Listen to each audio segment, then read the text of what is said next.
God.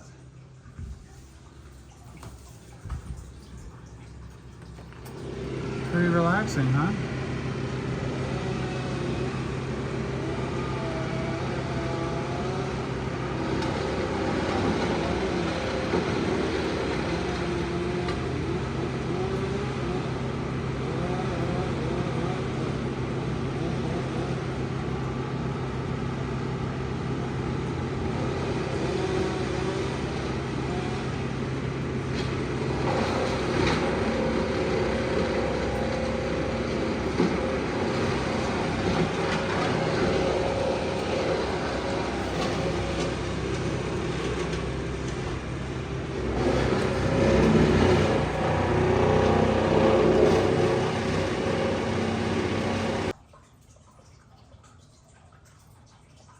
Is that? Is that a peeker?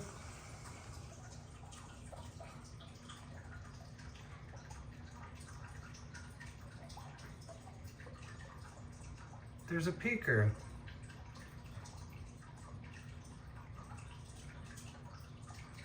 Are you peeking? I feel like you're peeking. Why are you creeping so hard? Do you live in the dark? Hello, darkness, my old friend. Are you just relaxing? This cat doesn't care about anything.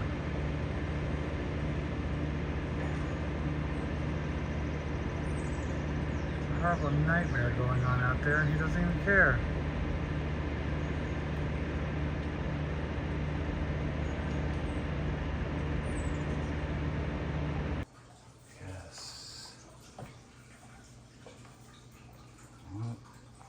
I walked into.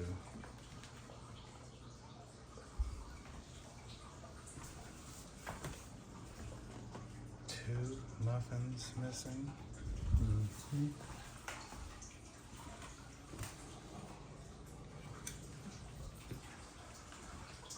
Okay, it's starting. It's already starting. Jamie Turtle, look alive, because it's happening. The weird is beginning. You can go out there all you want. Let's see you.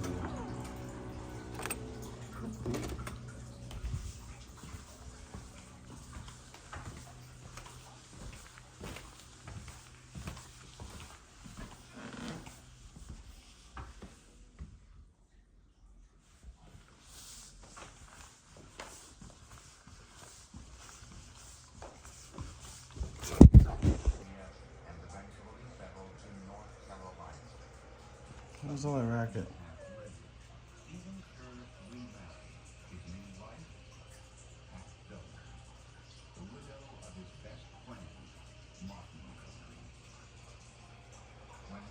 I feel the weird starting already.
Scratchy.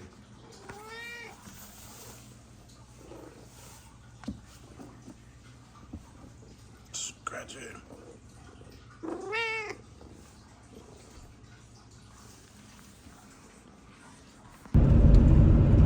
But you're gonna still fence around the edges here? I mean, I feel like we're just stuck in a cycle here, where I keep pointing out that you don't have boundaries, and you say, well, I do with the guy I don't see, and I'm like, yes, but your mother still sees him, and you hang out with grandma all the time, so we just keep doing this sort of pointless thing.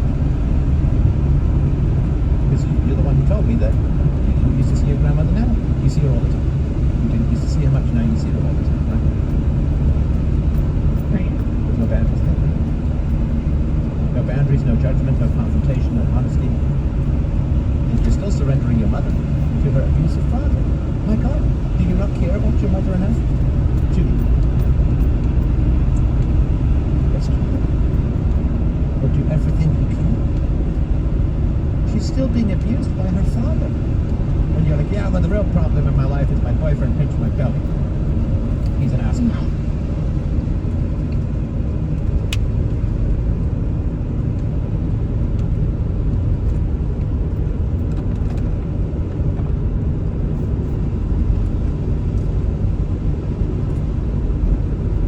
Okay, so... Adding that to the list. Sorry, go ahead.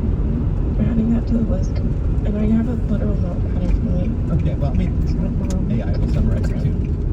And listen, I mean, I know I'm being fairly strong here, but I'm doing this because I really, really want to keep you safe. Because you're obviously calling me saying, is it possible for me to have a husband and kids, right? You'd like to have a husband and kids, right?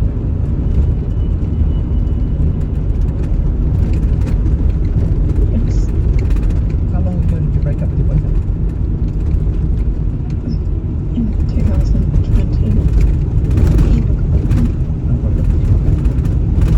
So, why did he, I mean, do you have any theories as to you lied to him in the breakup and you blamed him, not your own moral failings? Which is not to say he doesn't have his moral failings, but again, I'm talking to you, not him, right? Yes. Okay? So you left him with the impression that he was deficient in the breakup, right? Not entirely. I took enormous amount of blame on myself. I said I must be broken. I must be heartless. You must be or you are? I don't know what does must be? That's what I said at the time. I must be I said broken. But that's must not be really fine. taking responsibility. They're saying there's some X mystery factor about you that is causing a problem, but you have no idea what it is.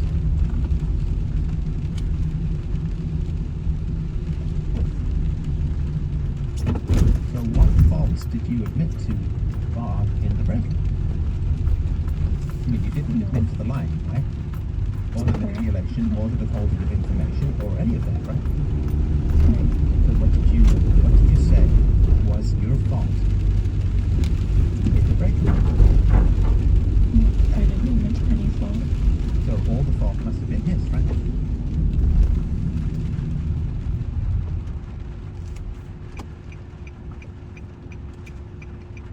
That. Do you think that's worse than pinching someone's belly? I'm sorry? You don't think that's worse than pinching someone's belly? So it's worse to pinch someone's belly than lie to them and take no responsibility for the breakup.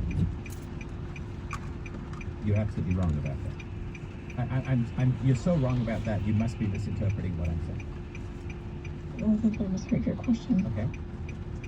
Is it worse to lie to someone for 5 years and then blame them for not being close? Or is it worse to pinch someone's belly and call them prejudice? It's worse to lie to someone for 5 years. So this is why the earlier emotion about pinching the belly was kind of incomprehensible to you.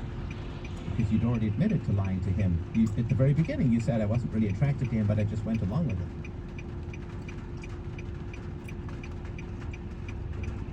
Right. So this is great news. Honestly, this couldn't be better. Because we know what the problem is. Now, what's happened in your dating life, if anything, since you broke up with Bob 4 years ago? I'd like to get into it. I'm sorry to tell you that I'm on 2% battery. Ah, okay. And you obviously you don't have a charger or any other phone, right? Oh, I'm sorry, I do not at the moment. I'm in my car. Oh, no problem. Okay. Well, So that's good news, and it's good news because all you have to do is start telling the truth and having actionable moral standards, right? And this is purely Christian, right? I feel like I'm sent here with feathered wings from God Himself, what it feels like, right? So that's good news. All you have to do is tell the truth. And personally, if I were in your shoes, I would reach back to Bob and say, no, I'm sorry if I left you. I left you the wrong impression because I lied about the breakup. I've been lying a lot throughout the course of the relationship, and that's entirely on me. And when I said you don't have a personality, but it's kind of tough to be really present to someone who's probably got a lot of lies, so you might want to message him because sometimes I think those kinds of things are very helpful. And moving forward, I mean, and in all of your relationships, you just have to really work hard to commit to telling the truth, however difficult and unpleasant it can be at times. You just have to work really hard to tell the truth, and you can read my book, Real-Time Relationships. It's totally free at freedomain.com/books, which will tell you a lot about how to actually achieve that. And when you go through that process, then you have the virtue called honesty, and with the virtue called honesty, it unlocks all the other virtues, which unlocks the capacity for true, bonding love, if that makes sense. Right. All right. Well, I suppose before we're unceremoniously dumped off on your low battery, is there anything else that you wanted to mention again? And how you make it?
consultation, $250 off, and 250 free hair grafts. Call 470-660-HAIR. That's 470-660-HAIR or advancedhair.com. Hey, if you've been thinking about selling your home, now is the time with a guaranteed offer from Mark Spain Real Estate. Now you can sell your home fast and for more than you expect. Hey, Sean Hannity here. One of the most stressful things about selling your home is not being able to control the timing. Now, Mark Spain Real Estate, they allow you to receive an all-cash offer and close in 21 days. Just go to markspain.com to find out what your guaranteed offer will be. That's markspain.com. You can start right.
For current strain. The national average is 23%. Steve Summers, 95.5 WSB. Pope Francis is being advised to rest at the Vatican after being discharged from the hospital where he spent 5 weeks for pneumonia. One cardinal in a report saying Francis will now have to find another way of being Pope. Less visible and less active, he will not be able to travel and may not be able to attend many meetings. And as De La Quatara reports, it's still unclear whether Francis will preside at Easter Mass. Atlanta-based Home Depot drops diversity language from its annual report to investors. Home Depot cutting most of its section on diversity and replacing the term with the phrase respect for all people. The change comes as many businesses embrace new language in their reports to investors. Other terms companies have shifted to everything caring and belonging. Also said the president's trade policy for retail and press. It's 6:41. All right, let's get another check of that wet morning commute. It's been raining throughout the morning and it's been less roads out there. Spot Mark. Yeah, it's good on the GM cam in the northeast of Iowa. You see that flashing lights.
Okay, like and moving stuff.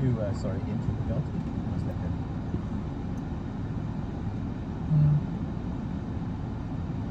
Still, yeah. I mean, you work with your family, right? You have siblings. Is that mostly your social circle, or do you socialize much with friends outside of family?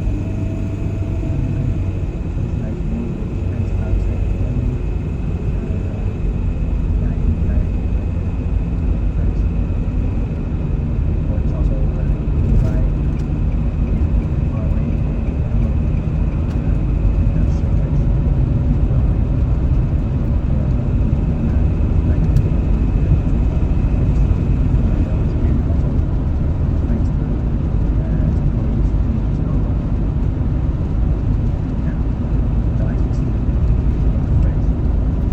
And are your friends in relationships?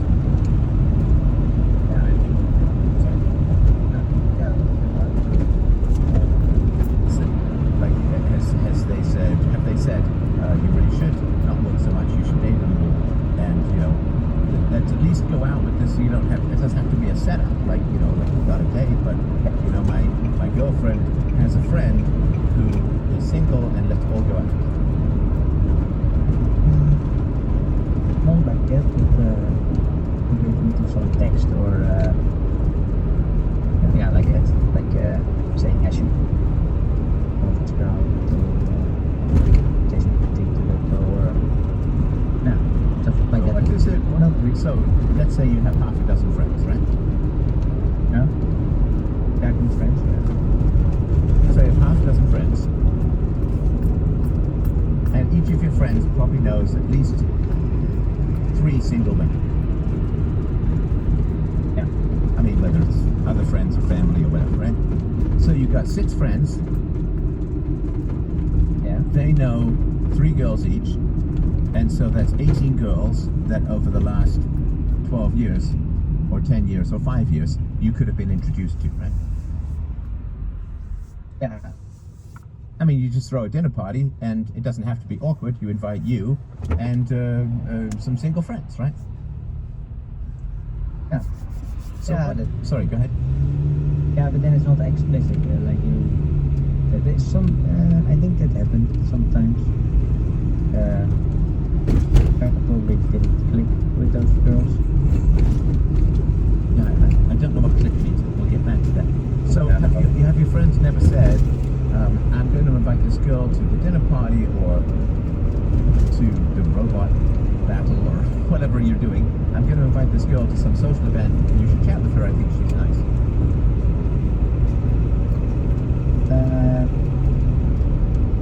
Not that I can remember. It feels like it happened, but I cannot remember an instance.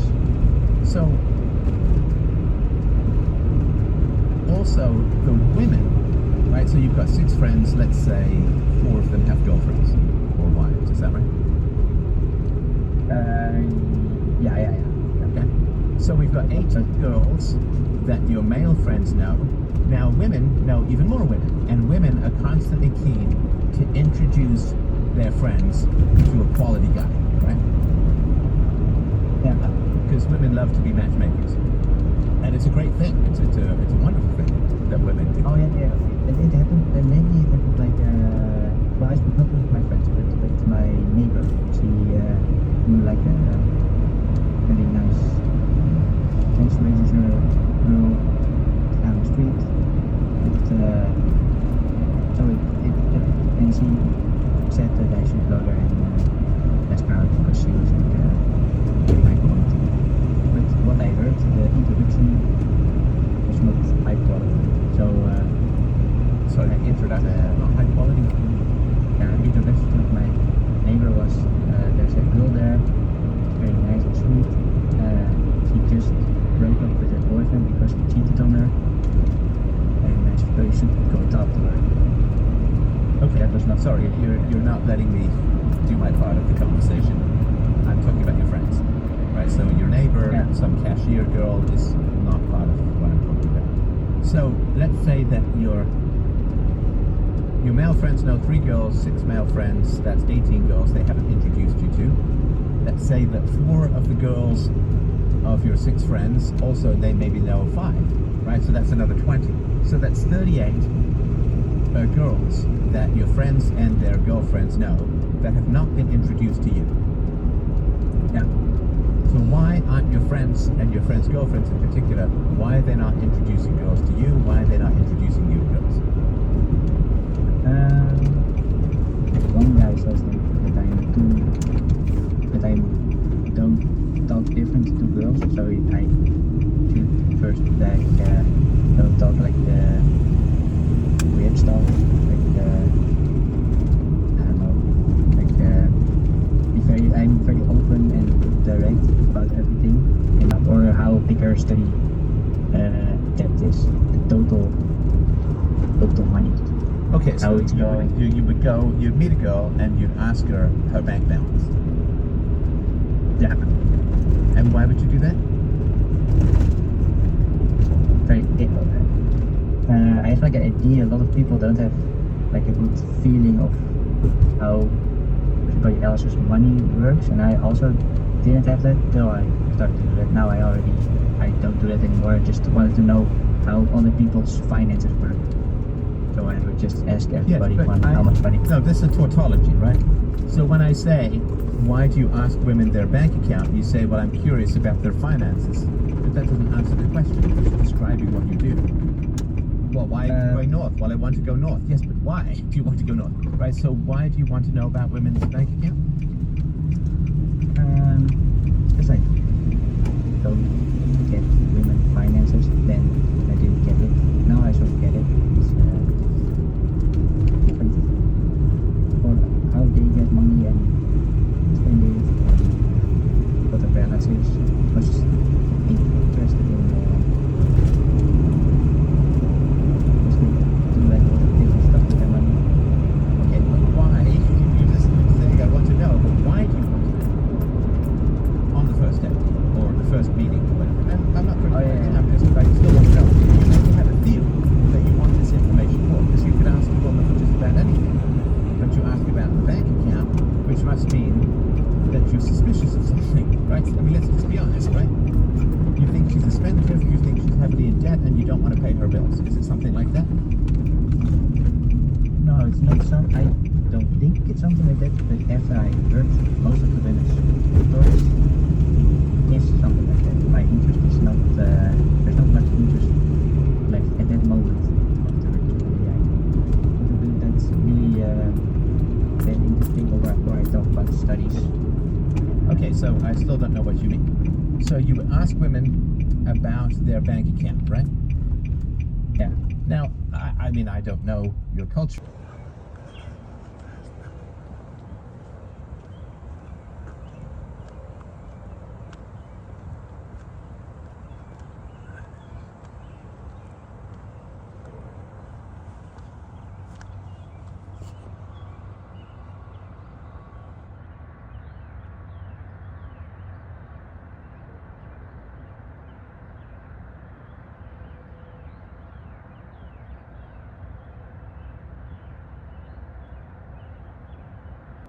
Oh, thank God Borassa is on site.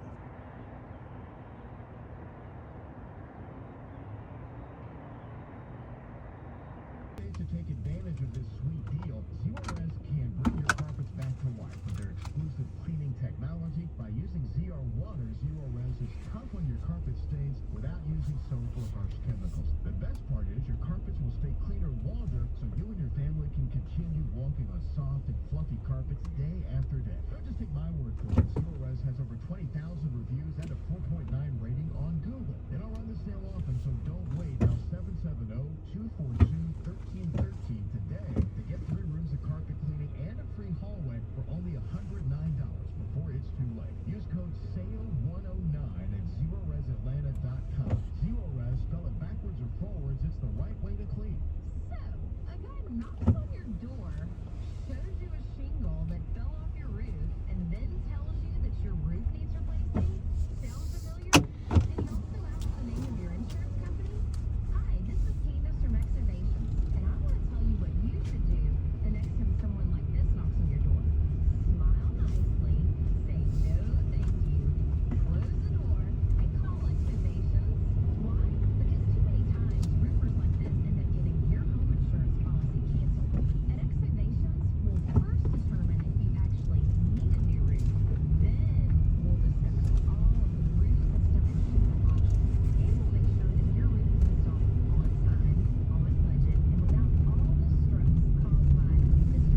ensuring your basement stays dry. Don't wait for water damage to strike. Again, visit aquaguard.net for a free inspection. When it comes to fixing wet basements, just remember, AquaGuard.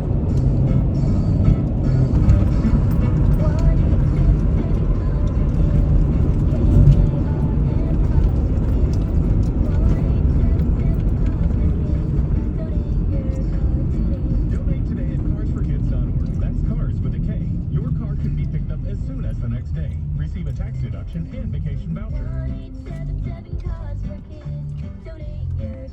Now accepting donations of land, homes, buildings, or any kind of real estate. For many of you, it's happening. Your hair's thinning, your crown's disappearing, and maybe hair loss has you feeling your identity is lost altogether. Well, I got good news. It's Advanced Hair's incredible yet simple one-day treatment that starts regrowing your own natural hair the very next day, and it's guaranteed to grow for life. It's Smart Hair Pathway. We've all seen the pills and lotions that come with monthly subscriptions. They help retain what you have. What about regrowing your hair permanently in specific areas? Advanced Hair state-of-the-art facilities with their world-class physicians. It's not maybe your hair will regrow. It's guaranteed that your new hair will grow. You decide how much, how big, and where.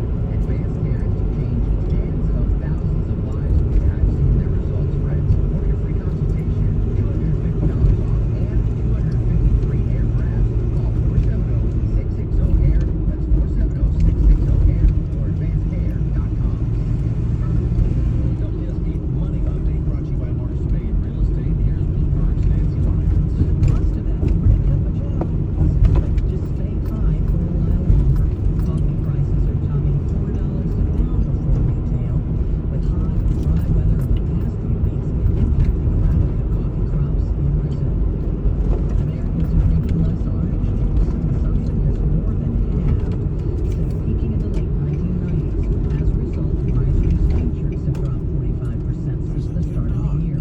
And if the losses hold through the end of the month, this quarter's drop would be the largest ever, going back to 1967. Once again, stock futures are dropping ahead of the opening bell on Wall Street. It's 6:45 and the top story every 15 minutes on Atlanta's Morning News.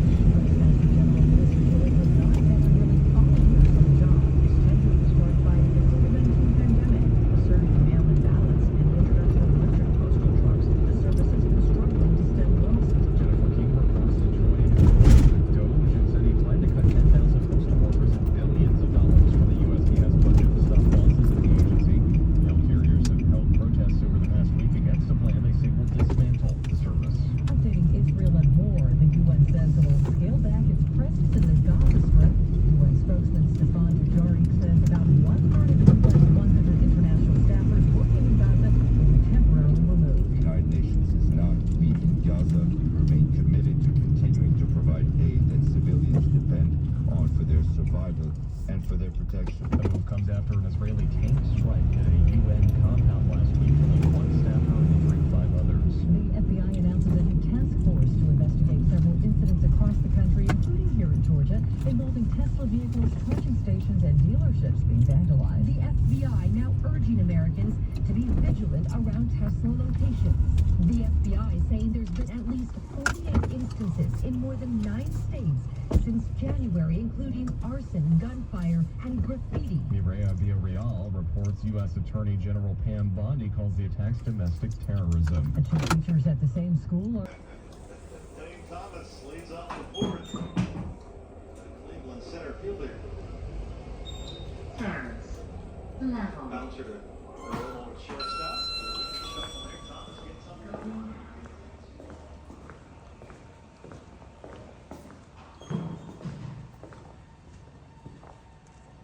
Some Right center, like a lot of left-handed hitters, he loves that logo.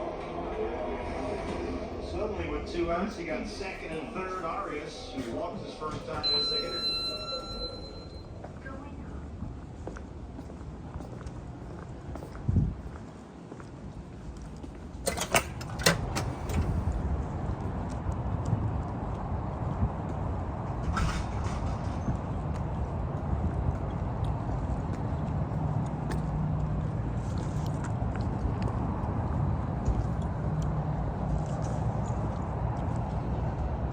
An option to pay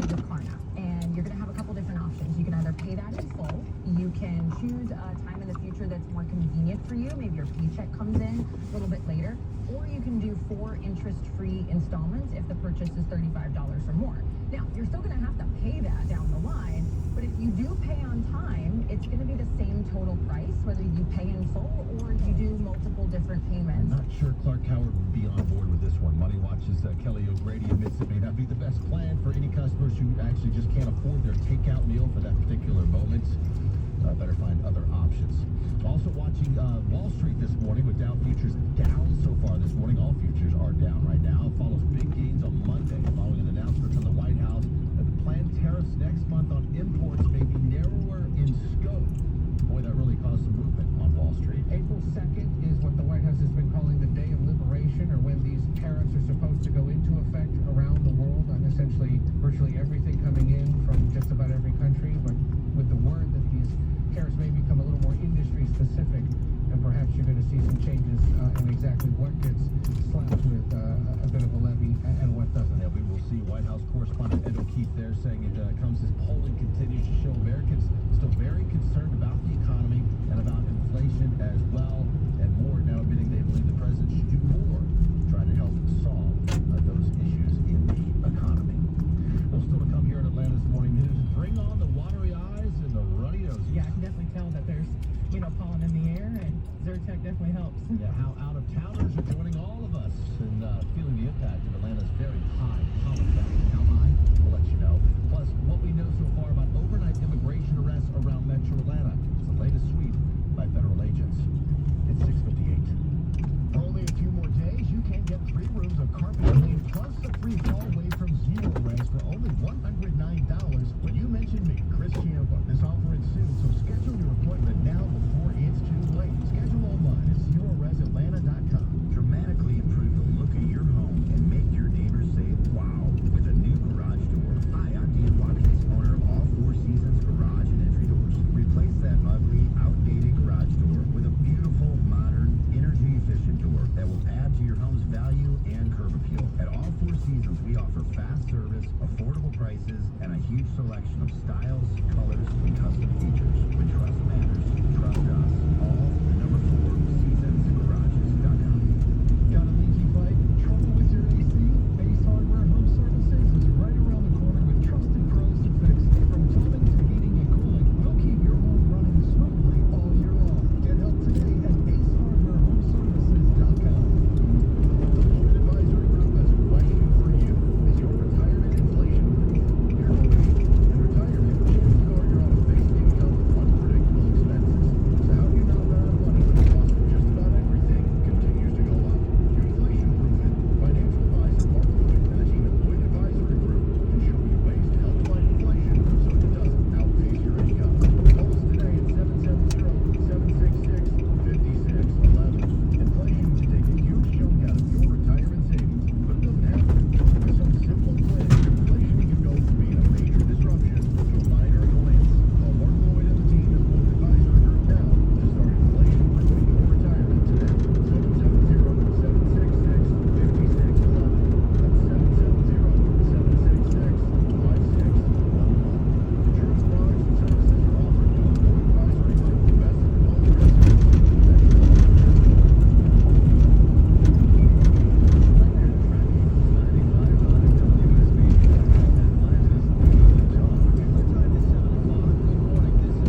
help, but it's not an instant fix.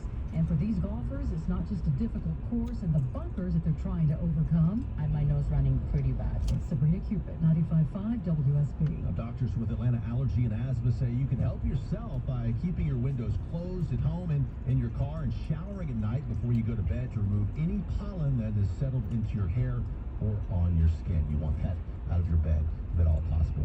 Well, still to come here on Atlanta's Morning News, the legal movement involving the Appalachia High School shooting from about 6 months ago. After we check traffic and weather. 285 on the west side is crowding both the inner and the outer loop approaching I-20. Maybe trouble at the end of the ramp from 285 north and south to I-20 westbound. The sun is coming up, and along with it, those temperatures, tracking the warmer temperatures heading into the end of this week in 5 minutes. This portion of Atlanta's Morning News is brought to you by Reliable Heating and Air. At 7:01, here's Cheryl Castro and Austin Eller. Judd, new from overnight, FBI Atlanta confirms another round of immigration arrests in Metro Atlanta. WSB's Jennifer Perry reports on exploited ongoing nationwide crackdown. Cheryl, this latest enforcement effort includes 21 arrests, according to a statement from the FBI. Special agents also say they recovered one handgun in the local operation. This comes after a series of arrests in the last few months with alleged protests.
Director Melissa Alterio says they're only a few months away from finalizing the transition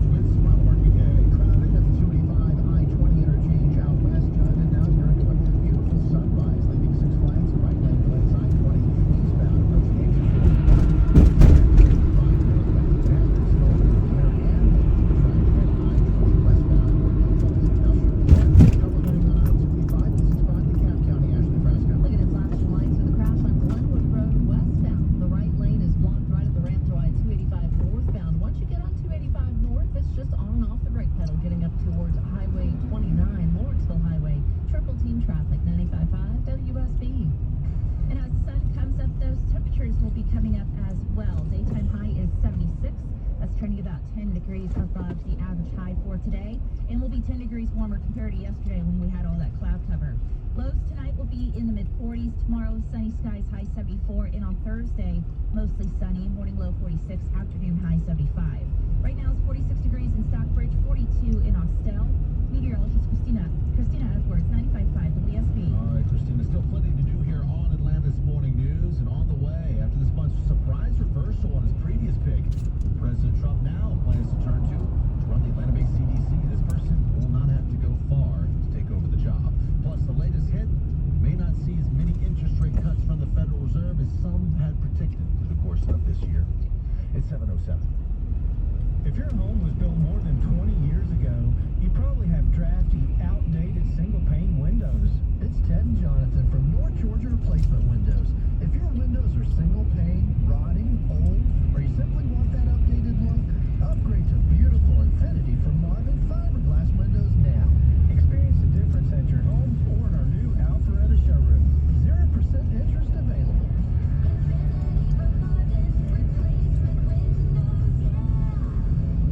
Listeners, friends, family, neighbors, heck, even co-workers,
Census Bureau data by the National Women's Law Center, women in America currently earn 83 cents for every dollar that a man is paid. I wanted Ashley Frasca from Green and Growing's heard about this. If you're a fan of roses and Barbara Streisand, you might like this story. Deborah Rodriguez reports the singer now has her own rose.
with the Signal group.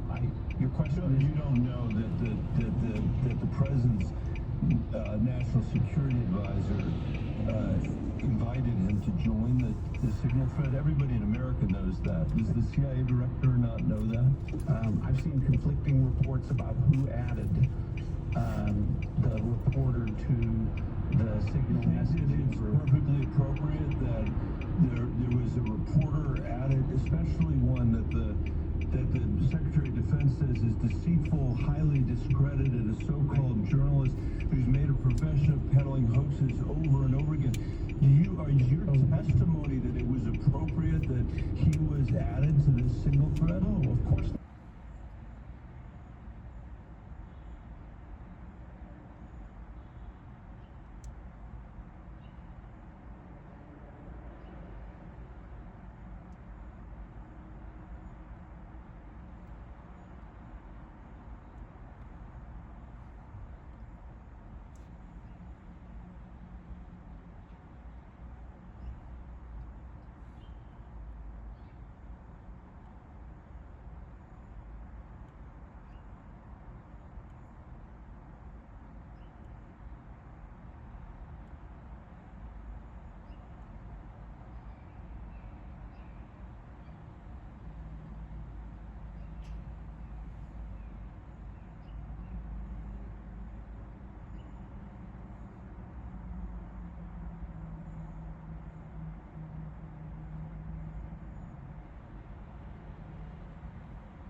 definitely haunted. Black door. Good choice.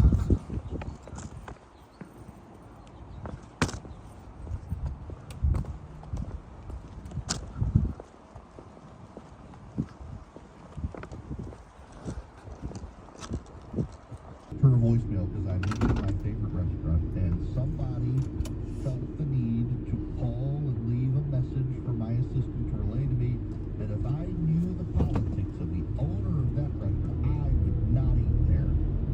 And apparently my assistant interpreted it as this person questioning me.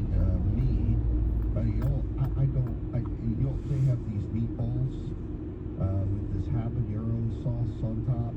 I don't know what the politics of the meatball is, but I assure you when I eat it, it is delicious. And when I eat their shrimp and grits, I don't know the politics of the shrimp and grits. I never cared to ask the shrimp name, let alone for the election before it was billed that I ate it. But it's quite delicious. I don't care about the politics of these restaurants. I don't care about the politics of the owners. I happen to know the people who work there. They're wonderful human beings. I never talk politics with them. It's why I like going there. And I refuse to be like the left. Like these people, have you seen the videos of the people who are spray painting Teslas or Kitas? You know Teslas like have video cameras. And all these people who are slashing tires and shooting and spray painting SWAT stickers on Teslas, they're getting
producing that grocery is a liberal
I can't relate to people who are like that. It is not the way I was raised. And I just think as an evangelical Christian, I'm supposed to be salt and light in the world, and that means I need to be able to interact with people who I may disagree with them on politics. I'm supposed to love my neighbor. But increasingly in our hard-charging secular society, even people who call themselves Christians have a harder time loving their neighbor if their neighbor sees the world differently from them, particularly political. But that, I think, is idol worship. It's not true faith. And we got to get out of this idol worship that we have in this country, defining people by politics. And there's another angle to this, too, and it's the increased obsessive racialism over everything in the country. I want to play this clip for you. It came up in social media. Listen to this lady talking about weight loss. The same diet as white women, we lose less weight and we lose it slower, even when we're following the diet than our white women counterparts. It's literally that the racism that you're experiencing and the struggle to make ends meet actually means the diet don't work for you the same. You got that? The diet is racist. There actually is data. There actually is data that black women process less energy than white women, and therefore a diet for a white woman should have calories further reduced for a black woman. This is in 2014. There was major research that African American women have a harder time losing weight than white counterparts due to the way their bodies process calories. And essentially the same diet between a white woman and a black woman will cause both women to lose weight, but the black woman will lose weight slower than the white woman because they actually need a further reduction in calories because of the way their body consumes its energy resources. But it's not racism. Diets are not racist. It's like the study, about how black children who the pediatrician in the hospital is white tend to die. There are more black premature children born in hospitals who die at the hands of white doctors than black doctors. Do you know why that actually is? It's not racism, and yet it comes up all the time. What's her name? Jasmine Crockett, I think, the congresswoman from Houston, brought this up in a hearing a few weeks ago, that if a black woman giving birth to a child has a white doctor, her child has a higher chance of dying in the hospital, and clearly that's proof of racism. Do you know what the answer actually is? I kid you not. It's a serious answer. It's that there are more white doctors who handle crisis pregnancies than black doctors. So if you're a black woman,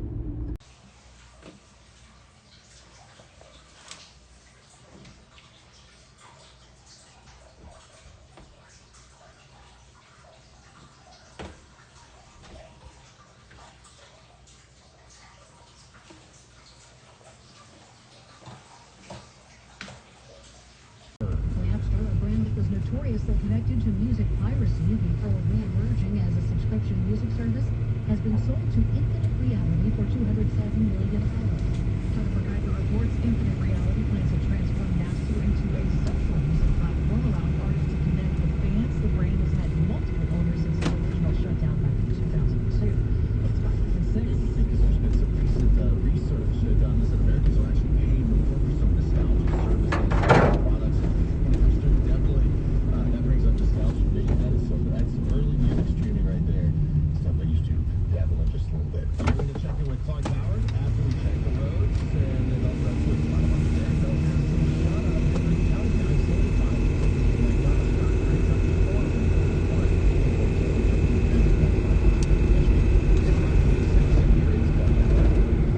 I'm so excited by the trend line in the state year after year. State income tax headed down. 6% is where we started. Now moving to 5.29. And this momentum we need to continue because we were sitting exposed so badly for economic growth in Georgia. Because look to our south, Florida, to our northern Tennessee, essentially no state income taxes. And the loop around the country is lower and lower state income taxes. Can't do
again, really, really pleased to have WABC in New York on board. Remember I mentioned the phrase mysterious and reassuring? I love that phrase, mysterious and reassuring. Well, that was a phrase picked or plucked by me from the Showtime show that I'm so in love with called Dead Like Me, which applies in more ways than one here. In that program, George, who was killed by a toilet seat. A Russian re-entering the toilet seat nailed George. She became dead, and then her job was to retrieve souls just before they would die violently. Before somebody was going to, assume room temperature, as Russians say, in some violent way. She would take their souls, and that was her job. She was called a Reaper, and it's kind of a comedy drama, and it's serious, and it's funny, and it's really cool. And she was assigned to make this notebook for, even the dead have to have a job, and she worked for some company called Happy Times. She was supposed to make some sort of, I don't know, what would you call it? What did they call it? It just flew right out of my mind. A scrapbook. And her scrapbook consisted of the work she does, which means that, people... Thank you. You were about to say scrapbook, right? Thank you. Anyway, the work she does, which is to take people, and she would take a picture of them while they were still happy in life, and then, the other pictures were after it happened, and usually they were inconsistent. She made a scrapbook, and it wasn't a big hit, but she described it this way, and she would show the pictures of the people in life happily marching through life, and that was the reassuring part of the story. And then she flipped the page, and boom, here are all these dead people, and she said, this is the mysterious part. Everything is going along just fine, and then boom, they pull the rug right out from under you. That's reminded me of last night's program. Everything is just, going along just fine. Everything is just great. Then, boom, they pull the rug right out from under you, and you're in the Federation and the wars and stuff, and that was pretty wild. Now, for tonight, we're going to be very busy, so we're going to have to get underway very quickly here. Just one more item, though. The webcam. Last night, I showed you a photograph from the air. That was me hanging out of a helicopter, actually hanging out of a helicopter, taking those photographs. The guy who flew the helicopter said, you sure you want to do that? I said, yeah, I'm sure. When are you ever going to get the chance again? So I hung out of the helicopter, took pictures of my house, and last night I gave you one of the back of the house. This is tonight's picture on the webcam. Go to coastcoastam.com, webcam, upper left-hand corner. You will see a picture of the front of my house. Now, it used to be is that a kind of just a system check transmission or what? That is the main FEMA National Emergency Frequency. I've got that, but I mean, are they coming up and transmitting as sort of a daily test, or what's the deal? They test about once a week, and also whenever there is a national emergency or a pending national emergency, those are the two frequencies you want to check. They were quite humming in the first few days after September 11th, 2001. Oh, were they? Yes, indeed. Did you monitor any of the traffic? The traffic was primarily encoded, but some of the call signs I copied of the stations included, and these were all tactical call signs. One was Lion's Den. Another one was called American Girl. Lion's Den, American Girl? Ajax Cleaner. Yes, Cleaner. I don't even want to know what that one was. And Alert Labs. Alert Labs. Wow. And so, you see, folks, you don't need a special license nor anything else to listen to what Harry's talking to you about. This is hot stuff, and it's going on daily, and he monitored during 9/11. This kind of stuff is wild, and so that is Mount Weather. I'll be damned, I'll be listening. Okay. And the main FEMA station, FEMA headquarters, is WGY 903. Really? That's the main FEMA headquarters station, and whenever there's not only an actual or potential terrorist incident, hurricanes, natural disasters like floods, right. Those are two frequencies that I think are worth monitoring. I should say so. Yes, indeed, and I will be monitoring. Oh, that's really slick stuff. Las Vegas, and I'm out here in Plum. And out here in Plum, we're not very far away. In fact, from a VHF-UHF point of view, we have a clear shot between here and Mercury and the test site, and Area 51 and all of that. And you ought to hear some of the traffic on UHF and VHF out here. Yes, indeed. It's very fascinating. The whole Nellis Range here in central Nevada is a cornucopia of listening experience. Have you dabbled with attempting to intercept any traffic out to the test site in Area 51? Unfortunately, they are going toward more and more coded traffic.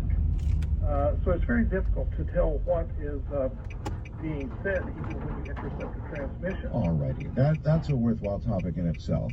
Not just those folks, but police departments, the FBI, the different lettered agencies, they're all moving now into this encoded type of radio traffic that people like Harry, who they really don't want listening, can no longer listen to because it's now scrambled, and so there's no way to get it. Right, Harry?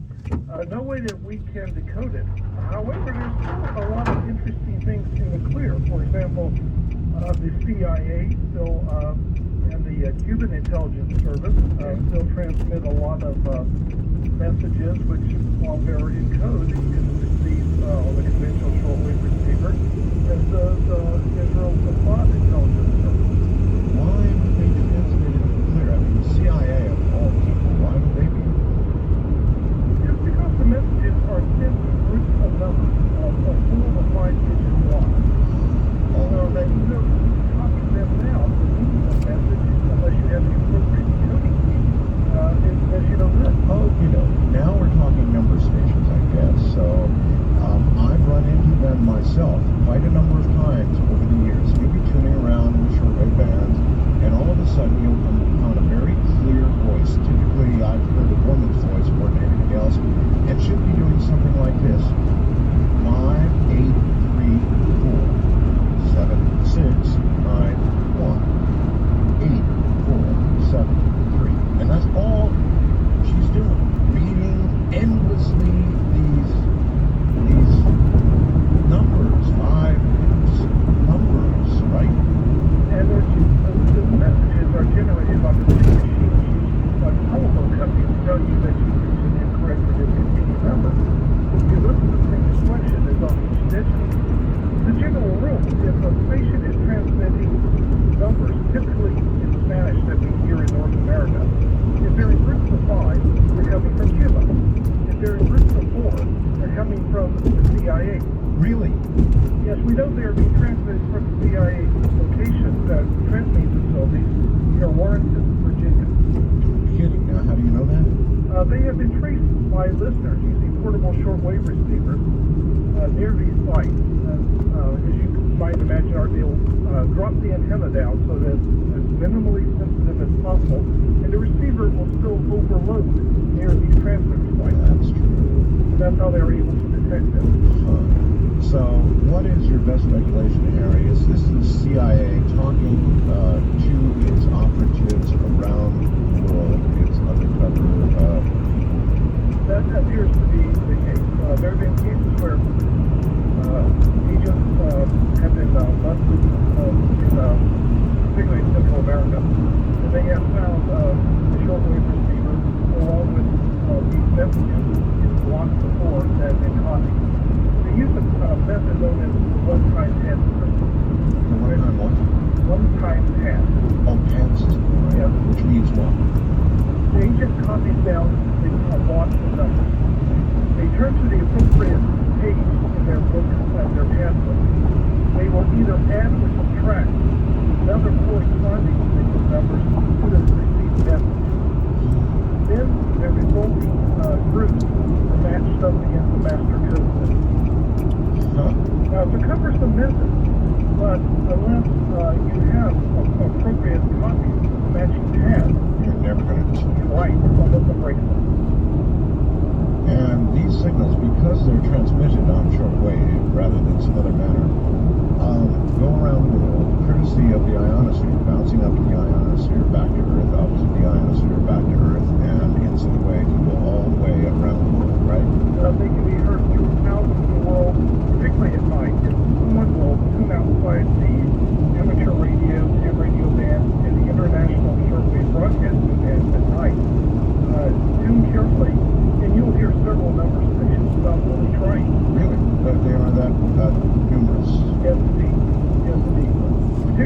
wide digit variety coming from you, but most of it will be in Spanish, perhaps 80% or more, with the remainder primarily heard in English. All right, Harry, hold on. Bottom of the hour here, and I would imagine that people in Washington, CIA, are rapidly writing down these numbers and trying to crack 271222. And full while the north line is open at 1-775-727-1295. To reach our number toll-free international line, call your AT&T operator and have them dial 800-893-0903. This is Coast to Coast AM with Art Bell from the Kingdom of Nye. Mysterious and reassuring indeed. Harry Helms is my guest, and sometimes the U.S. government transmits strange signals on the broadcast band. That's right, regular AM broadcast band. Maybe you actually have heard something like is going to be described in a moment, so stay right where you are.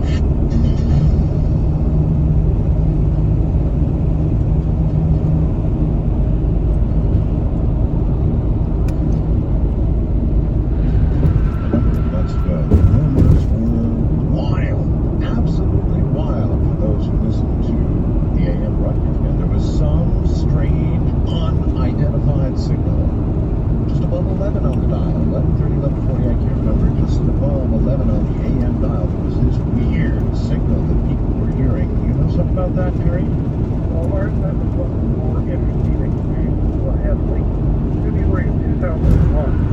At night, residents around the country were hearing something like a high-pitched simple voltage sound near 11:40 on the AM dial. Speculation had it that perhaps this is a jammer because there's a Spanish language station in Miami on 11:40 that casts from the lake. Well, why was it stronger west of the Mississippi than east of the Mississippi? I used a very advanced listening equipment, and I was able to discover the signal was actually on 11:36 in between the channels of the AM. That might account for the whistling. That's right, because the signals were beating against that on 11:40. What was even weirder was when I started listening to this and found out it was relay station in Nevada and Southern California. What? Yeah. What do you mean relay? You mean an actual off-the-air relay without the permission or knowledge of the station being relayed. Well, now, why would they do that? That was something I endeavored to find out. I contacted the engineers of the stations involved, and they had complained to the FCC about this, and had gotten zero in the way of fault or satisfaction. So you believe that this was not Cuban, obviously. You believe this was in the United States. Do you think it was being done by an arm of one of our governments? Well, here's how it gets even better, Art. You're probably familiar with the principle of the directional AM antenna, which lets you project the stations from certain directions. And it gets a rough direction finding on the direction find or pick up stations you want to appear, pick up while rejecting the others, or pick up the rejected.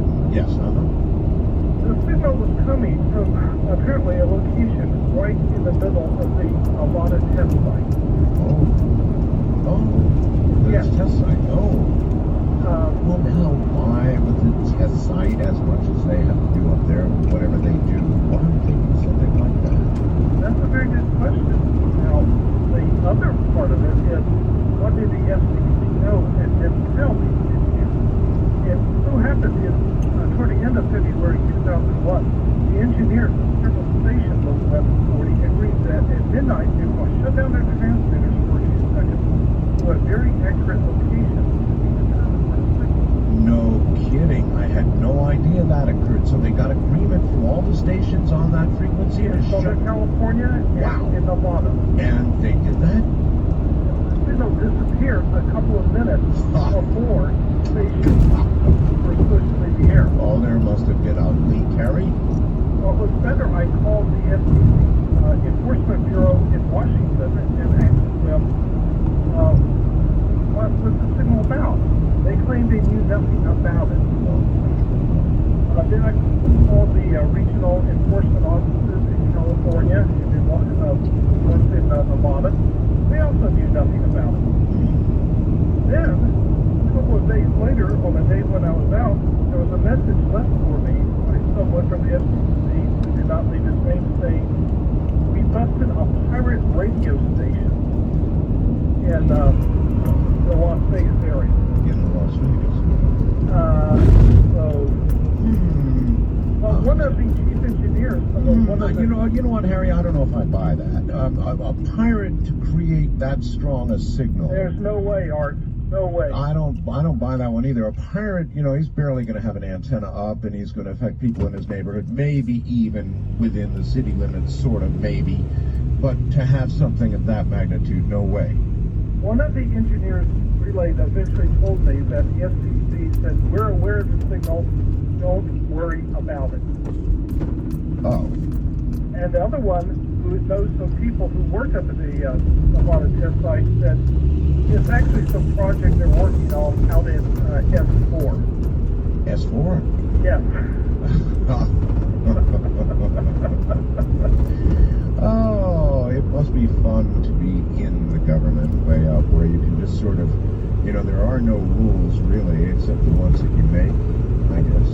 I suppose so, but in this case, yes, they were doing that, and my pet theory was perhaps they were testing some sort of military-related portable transmitting station for use in psychological warfare operations. Maybe. That transmitter may be in the Middle East right now. Well, good point. This is something that all of you could have participated in. It was going on right in the middle of the AM broadcast band, folks, so anybody could have been. Maybe you heard it. People do hear strange things from time to time, but not nearly so strange as if you go to shortwave. Now, on shortwave, we have pirate stations, don't we, Harry? Pirate stations are people who want to broadcast on shortwave but decide that they really don't need a license. Yeah. They typically use old and modified ham radio gear. They tend to be younger enthusiasts. They gather on a certain set of frequencies, and they're very active on weekend night and on holidays. For example, Halloween is traditionally the biggest night of the year for pirate radio broadcasting. Is it really? Yes, indeed. They should be listening to Ghost right here instead of doing that. But instead, they're transmitting illicit signals about where, so people can listen if they want to. The most common frequency is 6955 kilohertz. 6955, and then I would assume up and down a little bit from that. They probably about stack 10 up. kilohertz higher low with 6925, the second most popular frequency, and most of them are in sideband, either upper or lower sideband. And what sort of broadcasting are they doing? Well, one station currently active is called Shadow Radio. And its programming consists entirely of old radio dramas, principally the Shadow program from the 30s and 40s. Another one is Voice of the Chief, which features nothing but Polynesian, kind of you hear in Polynesian restaurants and fake luau's. One is Lounge Lizard Radio, maybe the only station left in North America programming Louis Prima. All of these wannabe broadcasters, well, I guess I shouldn't say wannabe, they're doing it, are potential targets for the Federal Communications Commission, who really doesn't like that kind of thing, right? Yes, indeed. They are running a major risk. I mean, I think the current thing is 10 years imprisonment, possibly $10,000 fine. Although in most cases the FCC simply confiscates the gear and levels the fine of, say, $2,000 or $3,000. The thing with the FCC is that a lot of these pirates operate sporadically, so that by the time the FCC has found a location for them, they're gone. They're gone. And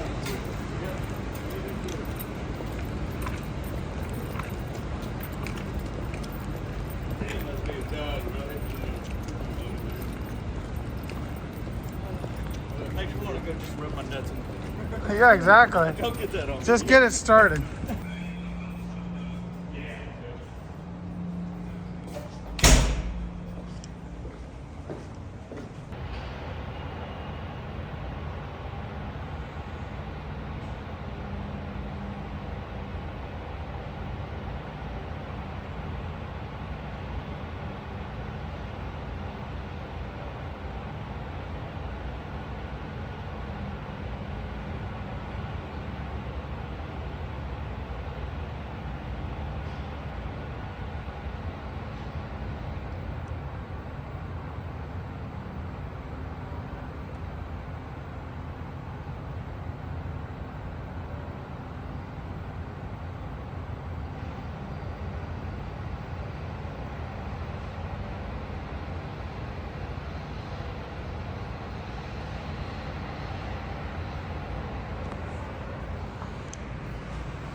How's the balls?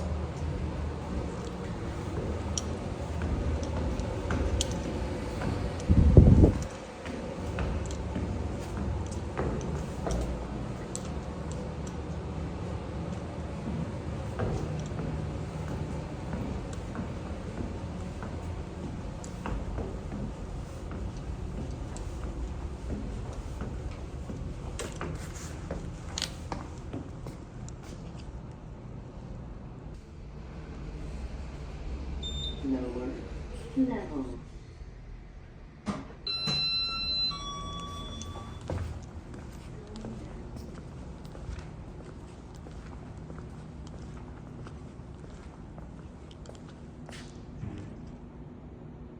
You could always add that to the cloud services, yeah.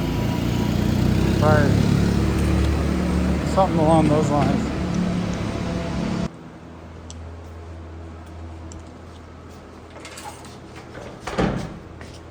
This ladder is permanent.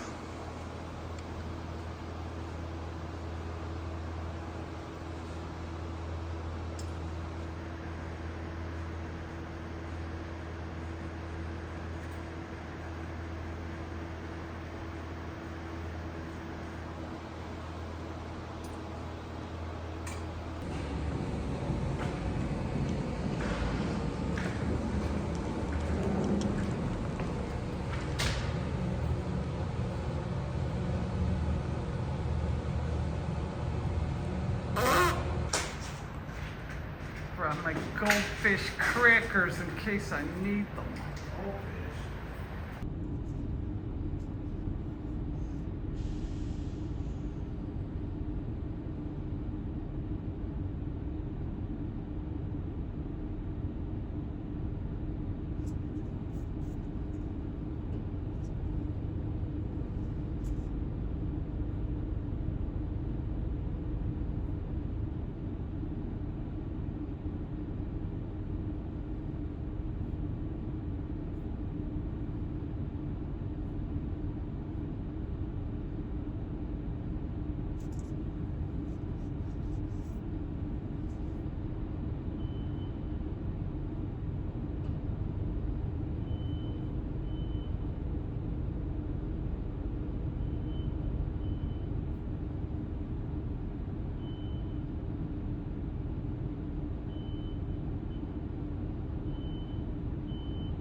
didn't expect it. But it actually does exist, right?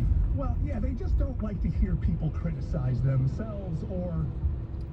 Whole new part of the band, and you're telling me there are pirates that are jumping in that part of the band? Particularly in Boston and South Florida. Many Really? of these pirates are almost community stations serving new immigrants. How do you recognize, how would a listener out there recognize the fact that it's a pirate, not just another station?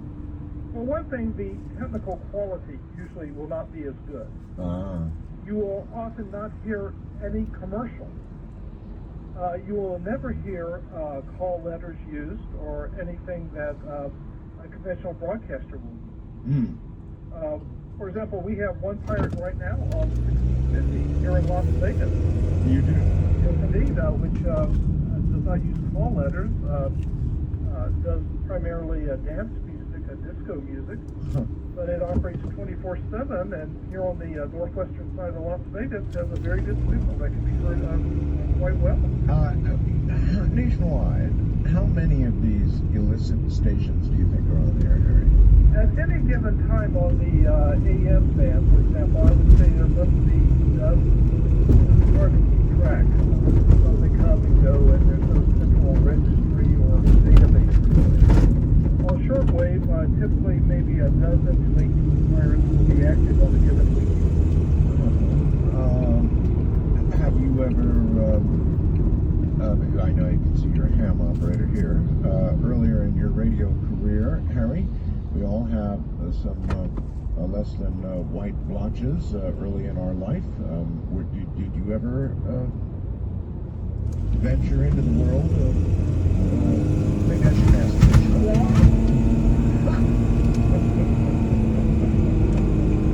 I'm not going to ask that at all.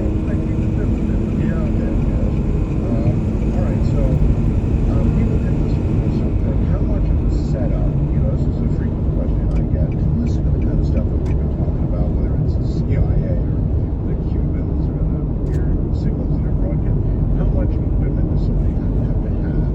Actually, very simple, portable shortwave receivers, the kind that's available for many outlets for maybe $200 or less, will do fine. Really? The advances in electronics, they have meant that today for $200 you can get performance equivalent to something that would cost you several hundreds or even thousands of dollars a few years ago. How much of an antenna attached to it to be effective? That's the key thing. Just a simple length of insulated wire, maybe clipped to the antenna, the full scoping antenna that comes with it, and outside a window or such, will be enough to provide more than an adequate signal for many of these stations, particularly those in North America. The world opens up. Now, in Central America, Harry, there are a lot of, another variety of sort of pirate stations. I mean, these are anti-government stations and stuff like that get set up in the jungle by groups down there, right? Yes, indeed. They're called clandestine stations. Right. They differ from pirates in that a clandestine station is trying to bring about some sort of political change or incite revolution. One that's being heard right now that's attracting a lot of attention is one called Radio Free Cascadia. Cascadia?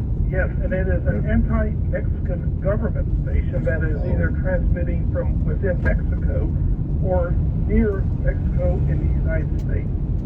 Well, that one is in both English and Spanish on 15045 and is heard in the early evening. 15045. Yes, sir. My guess would be that if somebody from the Mexican government were to come upon these broadcasters, it would be worse than a $3,000 fine. They would probably disappear. As in? Disappear.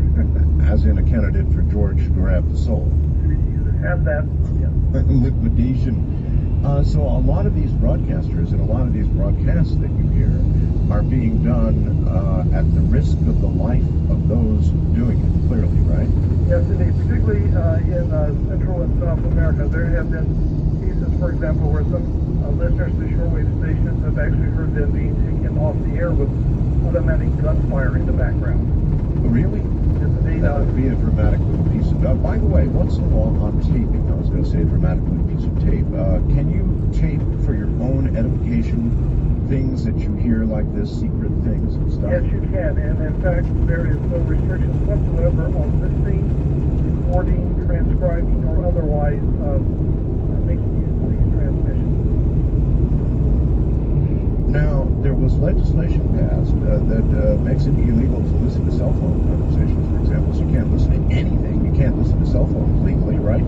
That's correct, but that legislation did not cover these shortwave broadcasts, particularly those stations that are unlicensed, illegal, or otherwise failed to properly identify them. But if you listen during an emergency, I don't know, like 911 say, and you hear something, I don't know, earth shaking that would be newsworthy, for example, and you turn around and turn over that tape, the broadcast, to the commercial media, somebody like me, have you committed a crime? Technically, yes, but there is an exemption in various laws that say that if you are passing on information relating to a legitimate emergency, there is a good faith exemption there. And to be honest, I don't know of any successful prosecution that has been made for eavesdropping or intercepting communications under these various laws. There have been civil suits, but I'm unaware of any criminal prosecution.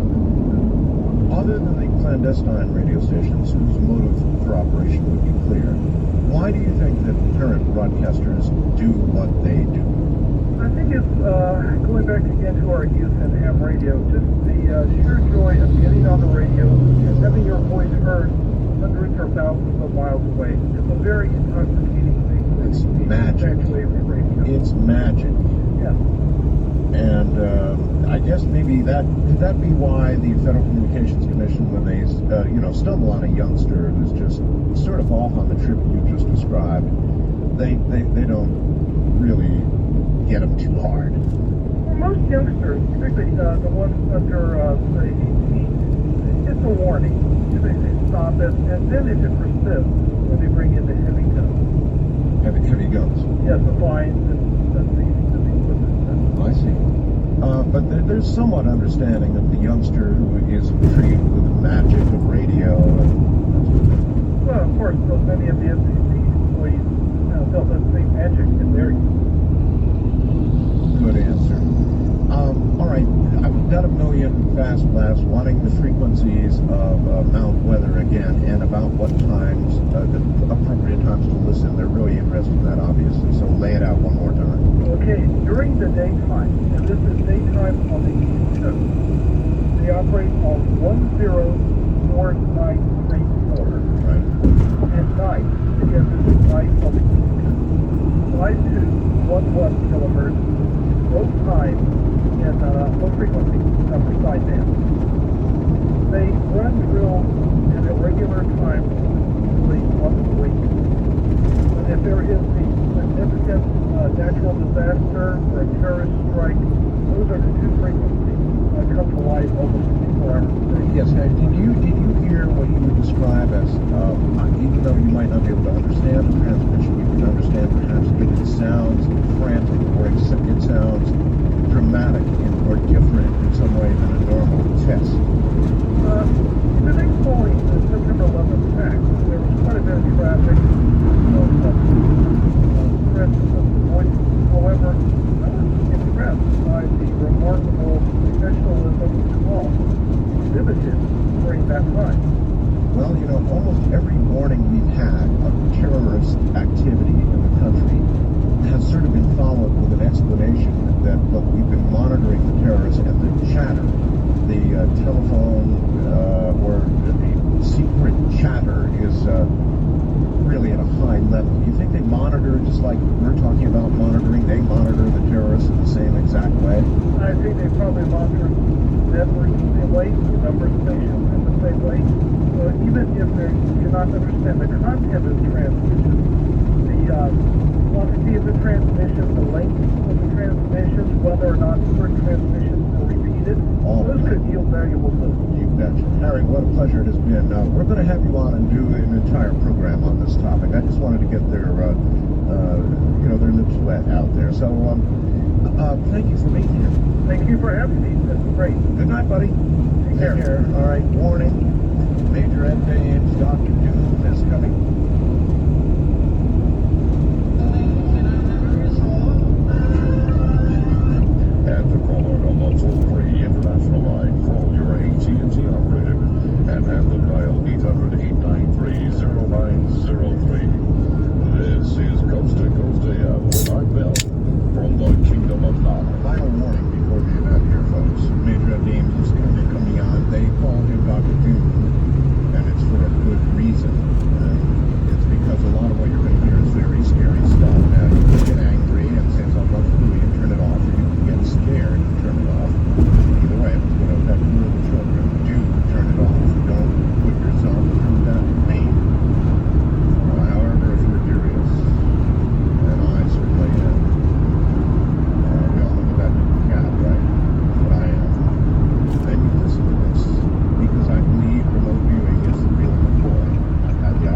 just want to say one more thing before we leave the subject of radio altogether. Again, the webcam photograph tonight.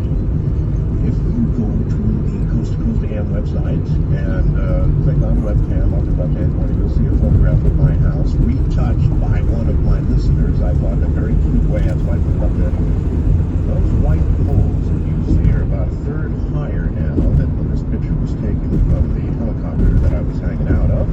About a third higher. So that gives you some idea of what I've gone through here. That you'll be able to conceive just about anything in the world. And I can assure you I am able to do that. It's absolutely incredible. That's what those white poles are that you see in that photograph. Just wanted to let you know. Coming up in a moment, Big Red Dames.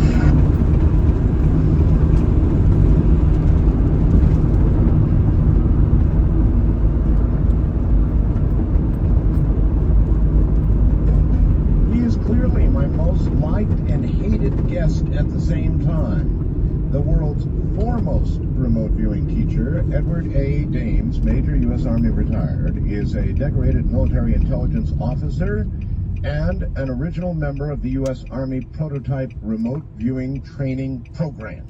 That's the one that was finally blown open by Nightline one night, and they had a bunch of people from it saying it had been 20 years in the doing in the CIA. Anyway, he served as the training and operations officer for the Defense Intelligence Agency's Psychic Intelligence, or PSIINT. That'd be PSI Intelligence Collection Unit. And currently serves, by the way, as Executive Director for the Matrix Intelligence Agency, a private consulting group. Ed is a technical consultant for the feature film Suspect Zero, and, in fact, plays the role of an FBI remote viewing instructor in that movie as well. Here he is from the islands somewhere, his cave or whatever in the islands. Here he is, Major Ed Dames. Major Dames. Ed. Oh, man. We lost him. A beautiful wind-up and introduction like that, and he's not there. Sheesh. So, I'm obviously going to have to redial this number. Oh, man, he should have been there. Let's redial this and see if we get him. Remarkable. But, I'm not unused to occurrences of this sort. It happens to us all the time. I'm here. Hey, Ed. Gee, I gave you this big wind-up introduction and nothing. You weren't even there. You wouldn't believe what happened, but I'll tell you later. Okay. 7 years. 7 years what? This month. I've been doing your show for 7 years. Wow. Yeah, that's quite a while, all right. Long enough, some would suggest, for some of what you forecast to have come true. And you know, some of it has, and that's what people forget. When I had a guy calling up last night frantically, Ed Dames is wrong, Ed Dames is wrong. Well, you know, I get these things in email, and I get them all the time. People who just hate your guts. I mean, they just hate your guts. And they say you've never had anything right, and that is incorrect. I've documented quite a bit over, and I got this in email, looking at the Coast to Coast website. I see a Major Dames schedule for this weekend. Please remember to tell him about the baby formula scandal I told you about a few weeks ago. To remind you, FBI investigating baby formula ring in Texas and throughout the country with ties to Middle Eastern terrorist organizations.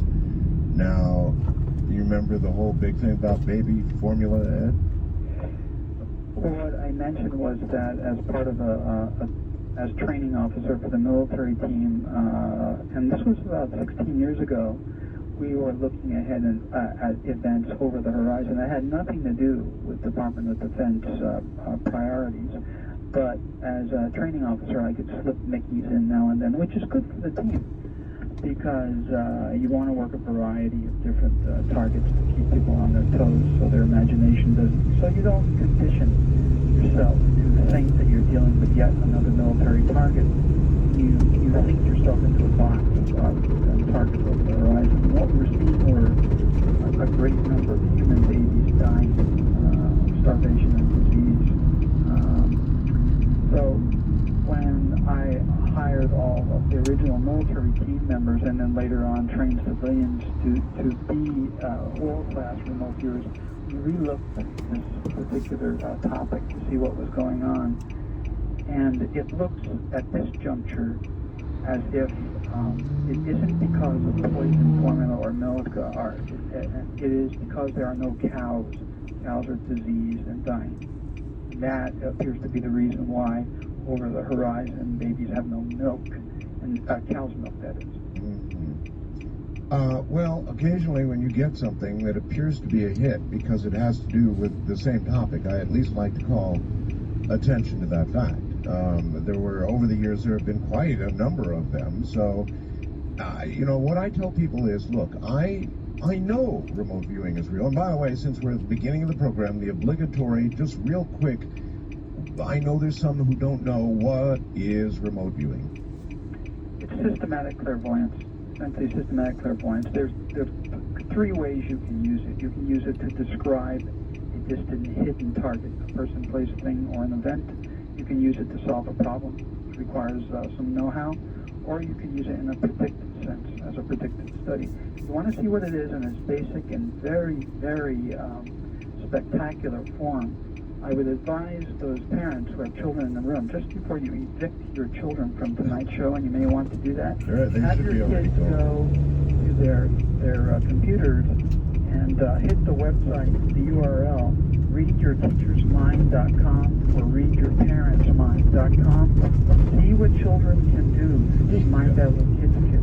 Yeah, I'm sure a whole lot of parents are going to send them to a site that says readyourparentsmind.com. Oh, yeah.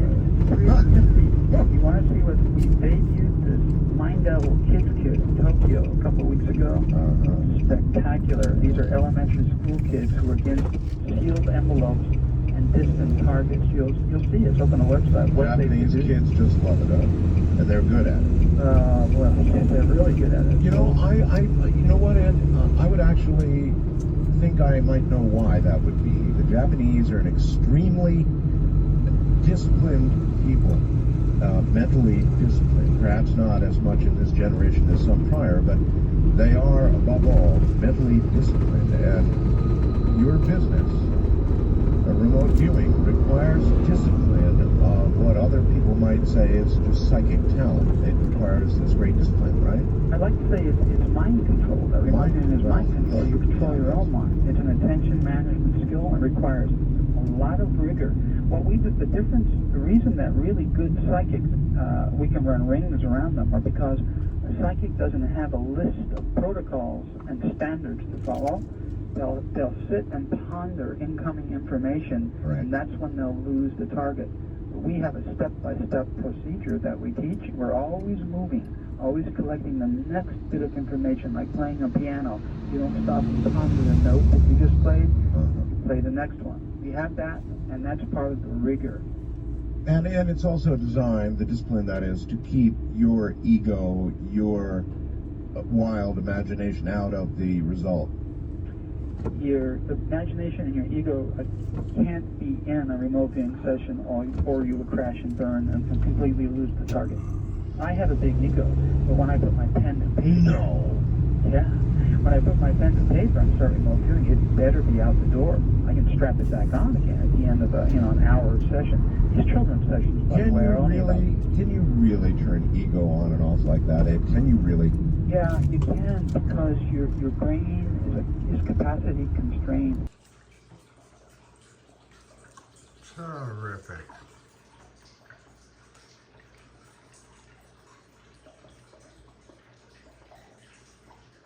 You're going to get the business thrown out, the baby with the bathwater. You start, instead of talking about deep space propulsion projects and which of your hydrogen-based automobile power plant projects are going to fail, that kind of thing, that's one thing.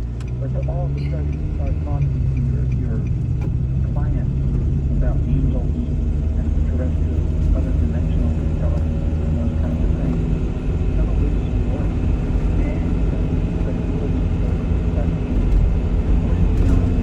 That's true.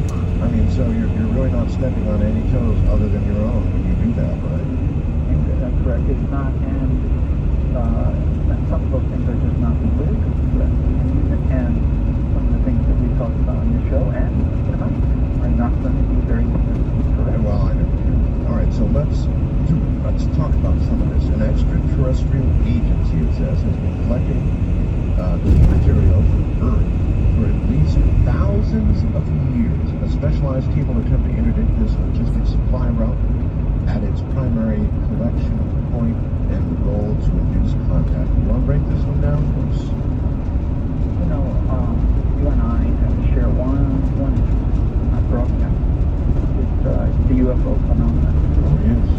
And that has been a passion of mine. And the fortunate thing about my work in the last 20 years is because this is a remote unit extremely effective information collection modality, it can be used against anything.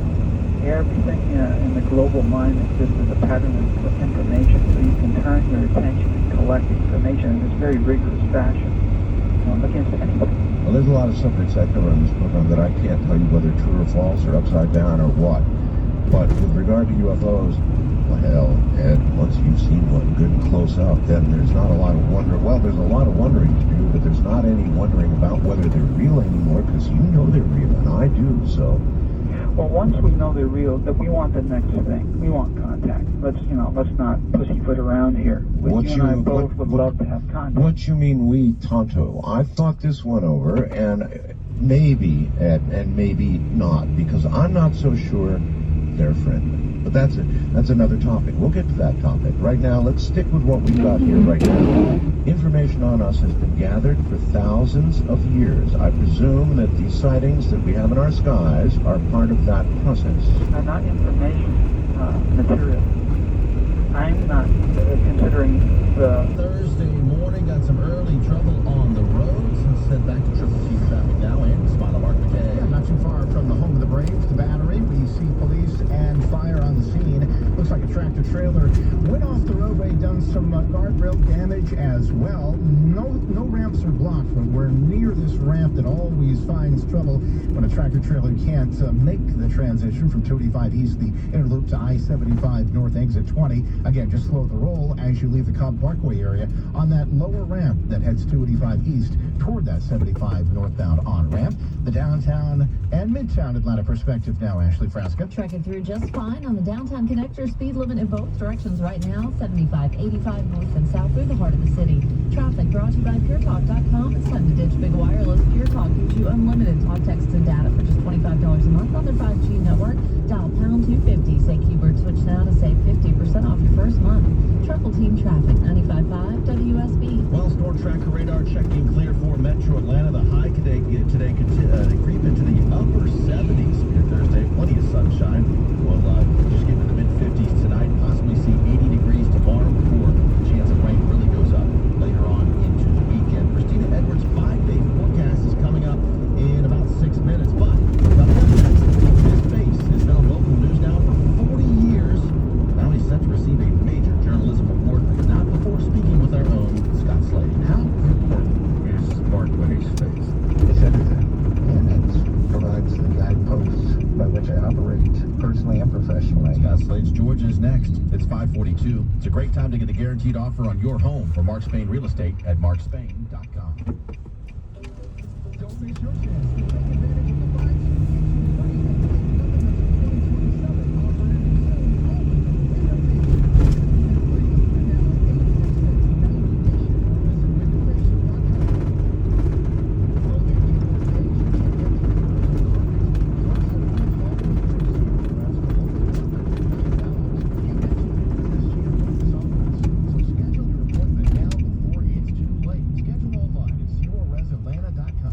want those eyes to look at it. And how about a story that still eats at Mark Winnie? A story he considers unfinished business. Well, there are a few stories that still nag at me. There's one I'm working on right now. As a matter of fact, that I've been looking at for about a year. The unsolved mysteries, what happened to the Dermotts in Lake Oconee. There are all the stories, though, that I want to take further. I don't think that will ever end. How important is Mark Winnie's faith? It's everything, and it provides the guideposts by which I operate personally and professionally. And professionally is what keeps me knowing that being fair, accurate, and balanced, and truthful is what counts in this business, along with human impact, in every story we tell.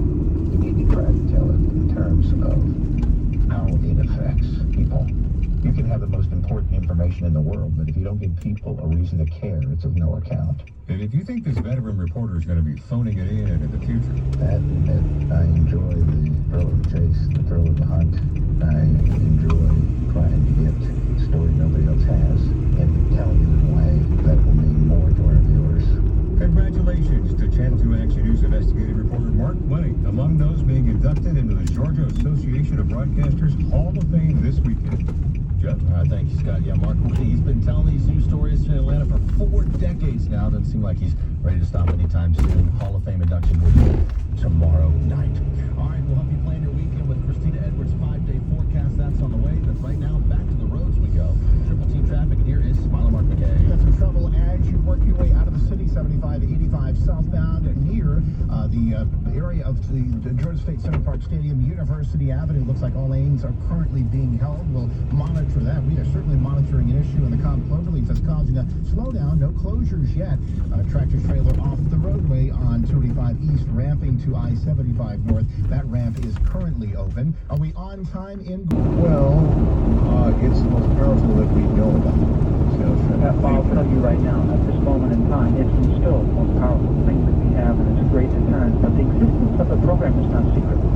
Right. We do have other programs that are very secret. People live and die and not know about them. That's the way it's supposed to be. But that's not to say we'll ever use them, for instance. We may not. What I'm getting to here is I'll slow down a little bit because these points are important. The American public is not educated in terms of what its military does at the Office of Secretary of Defense level. Right. The programs that are really secret are secret, that's secret, and that's classified for a couple of different reasons. One is to make sure that a potential enemy or threat doesn't get access to the information so they can develop a defense against it. Of course. But the other reason is less known. That is because it's a way or telegraphs the goal of the country. And it may, and not only that, it may not just telegraph the end goal, but it may be something that a country is developing that would become highly embarrassing, very, very embarrassing in terms of history. Let's say, for instance, the U.S. had a project to assassinate leaders of the UK or Australia. That we felt for some reason that we need to take out prime ministers of those countries or the presidents of those countries. Now, we want history to know about that. No, but I think it'd be more likely France. Don't get me started. Right. Okay, even better example. That's what I mean, those kinds of things. And in the case of China, the most secret weapons program is similar to that. It's very diabolical and it's very brilliant. That's one might guess. But it's like that. Something that is not as powerful as a nuclear weapon, but existence that telegraph indicates what the extent that country is willing to go to become number one in the world. China makes 50-year plans. We make 10. Yeah. Other countries make 5. Bring it down to me. Are you telling me that they have some weapons program that would kill a specific leader of a nation and or leaders or the higher government echelons? I knew this would happen. Well, I use an example. I try to use an example that would be an analogy to set the problem up, and then people say, Ed says this. Oh, no, that's not what I'm saying. Okay, then clarify it for me. What I'm saying that the program, if it becomes known that China would do such a diabolical thing, yes, it shows the extent to which they would go in terms of, let's say, lack of ethics to become number one, and you know they want to become number one, right? Yes, I know that. So then what is their most secret weapons program? I still need to put the thing in a little bit more context. All right. We won the Cold War because the former Soviet Union ran out of money. And I will tell you right now, as a former intelligence officer, Soviets are brilliant. SS-18 missile was undefeatable at the time, and they had many, many more extremely exotic, brilliant weapon systems. And it's not because of their technology that they lost the war, our superior technology, because they ran out of money, and that's all. Well, that's our superior economy.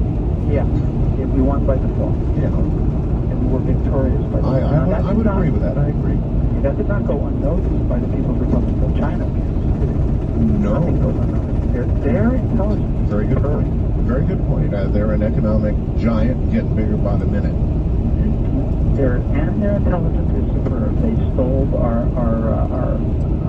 some of the most sophisticated nuclear, the D5 missile. They stole the technology of the D5 missile, one of our most sophisticated nuclear missiles. We all know that's been going on, sure. Right, and they know what's going on too, more than the U.S. does. We used to joke around as intelligence officers, if you really wanted to know what's going on in Area 51, you call the Soviet embassy. Because they have to know. Yeah, the first clear pictures of Area 51 came from, guess where? Russian satellites. They have to be on their toes. We can do it as this is what we Okay, well, so you're right about China. They're economic giants. They're not going to make the same mistake the Soviets made. Are they going into space? Very soon. Actually, very soon. They're going to have a man in space. Perhaps even in the next few days, there'll be a big headline. Or not maybe, whatever. They're doing that for one reason. It's the new space race out there. That's the new strategic high ground, because they know what the U.S. plans are in space, and they cannot afford to be left behind. Well, I hate to say this, but I would say in that regard, thank God. And it might seem strange to say that, but you know what? Back when we had a space race going with the Russians, we were really active in space. We were making leaps and jumps and bounds and going a mile a minute. But since the Soviets faded as a threat, so did our space program. It faded, but it did. Well, parts of it did, Ed.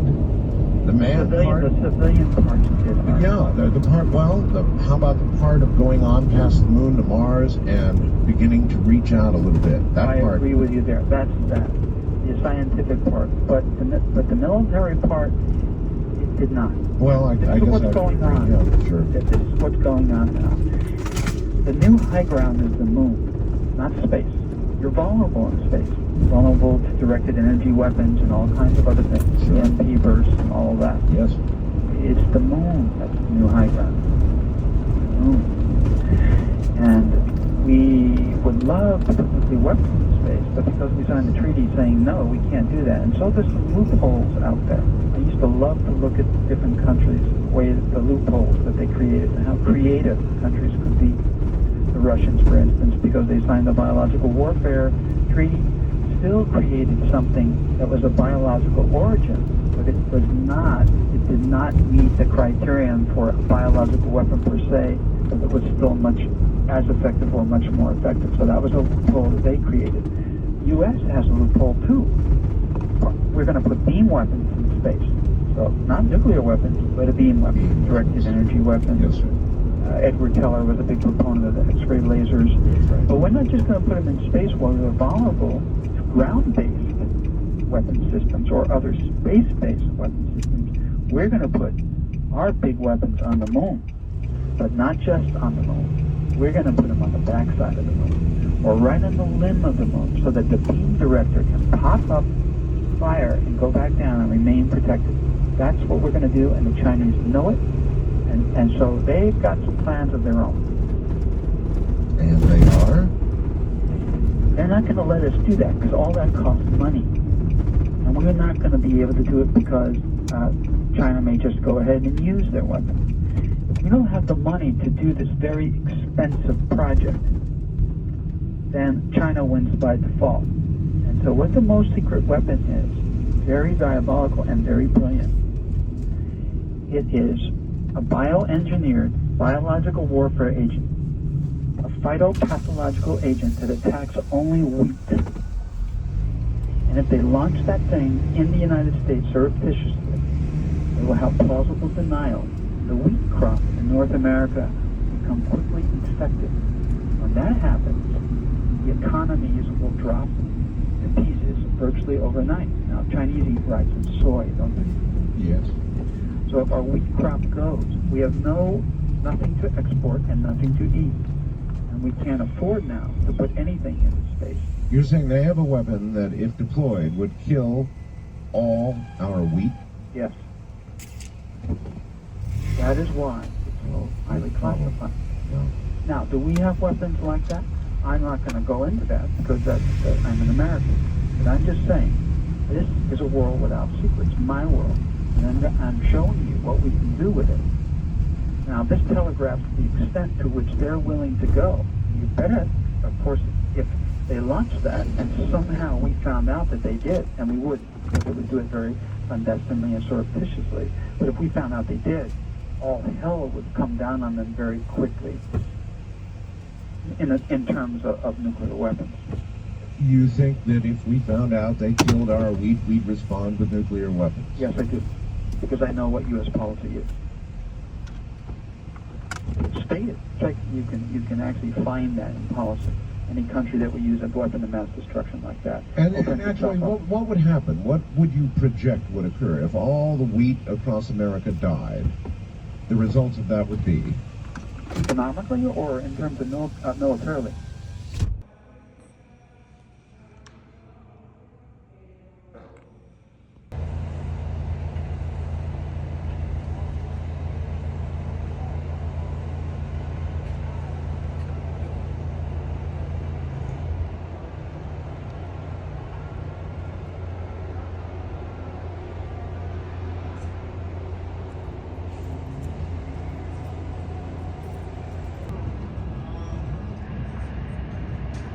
There he is.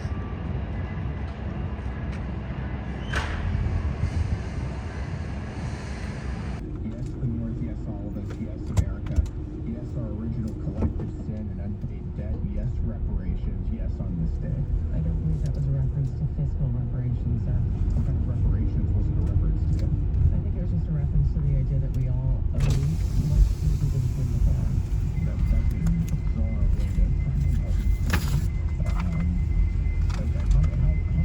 How much reparations did you personally pay? I believe that I don't think reparations. Okay, just for everybody else. That's not asking anyone to reparations.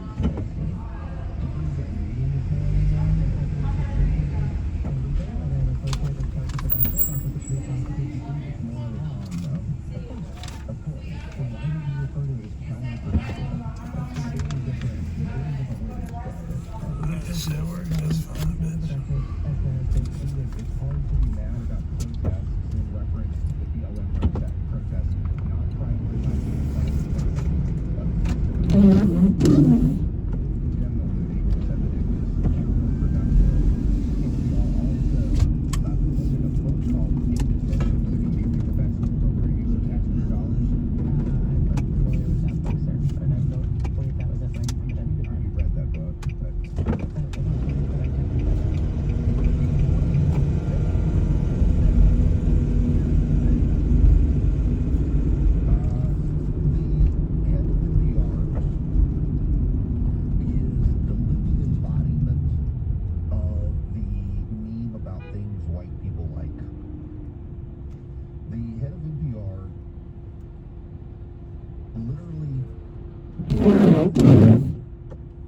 literally tweeted that she took a day off work to read and digest an article in the Atlantic on reparations.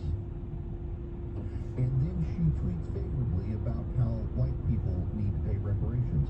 But under oath in the United States Congress, she has no memory of reading the article and saying she took a day off work. So when she's not under oath, she says she did. When she is under oath, she has no recollection of having done it. I mean, she didn't do it.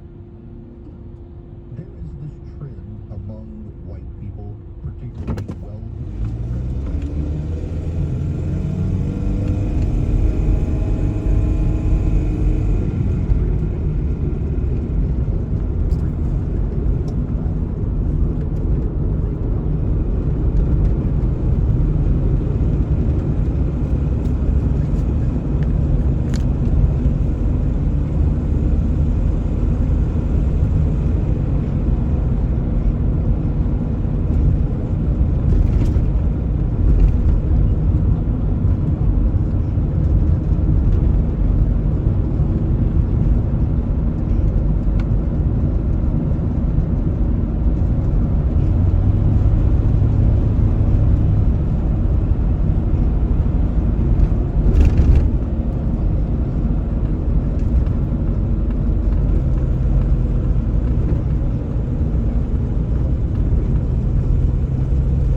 Microsoft 365. I never. Is that Windows? No. That's everything. Yeah, pretty much. Windows is in there too. Yeah, actually, Windows is part of. Yeah, That's why I don't understand what that means. No, this shit's what it is. It's why they switched from Office 365. It's Office. It also has Windows. So Microsoft 365 is that umbrella term that does include the commercial versions of Microsoft 365. Can't include licenses for Windows. Okay, never mind. I know. I should never ask the question. Well, but to that point, part of the financial reporting change that Microsoft made almost a year ago was to reorganize where that money from Windows goes. And now, though, the money, the revenues that are generated for Windows through Microsoft 365 literally me. What actually the go through hell? Microsoft 365. They've stolen my image. Are reported as part of that business. They're not reported as part of Windows, which they used to be. Pay me, bitch. Okay. Agents. So it's like you've got your reasoning in my AI agent kind of thing. But these are agents that use reasoning models to do multi-step, whatever it might be on your behalf. So one of them is called researcher, which you can probably figure out what that means. And one of them is called analyst. These are very much for Microsoft 365 commercial customers using Microsoft 365 Copilot, right? So, we've seen these kind of things, like deep research is one of those big terms that comes out of AI these days, where you can use this AI for really complex tasks. This is a quote from, Chief Marketing Officer, AI at Work, Jared Spatero, who said, you could use this to build a detailed go-to-market strategy based on the context of all your work data and broader competitive data from the web. Yikes. AI is not going to take your job. It's going to take everyone's job. It's going to be one AI, because at what point what's the role I have in this, and then there's the second one, which is analyst, right? So same thing, you're pointing out a lot of data, and it comes back and it analyzes. It's kind of like a big data version of what is the summary of this document. You can do visualization, look at purchase patterns, all the stuff, revenue projection, etc. And yikes. So of course, right? Google's doing something like this. OpenAI is doing something like this. Is going to be. It's a race to automate portions of white collar work.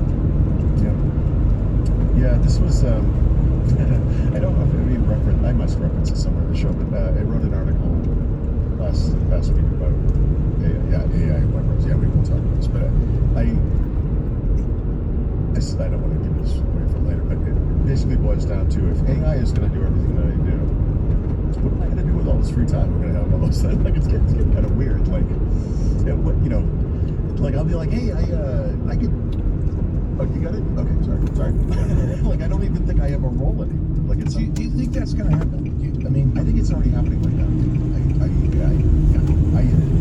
There's this, obviously there's always this spectrum of responses to this kind of thing, and there will always have those people like, it's fake, it's a fraud, it's not real, it's not this serious. And then there are the people like, oh my God, this is Terminator, it's happening, they're taking over the world, And obviously we're going to be somewhere in the middle of that, but there's an interesting discussion going on about what artificial generalized intelligence actually is.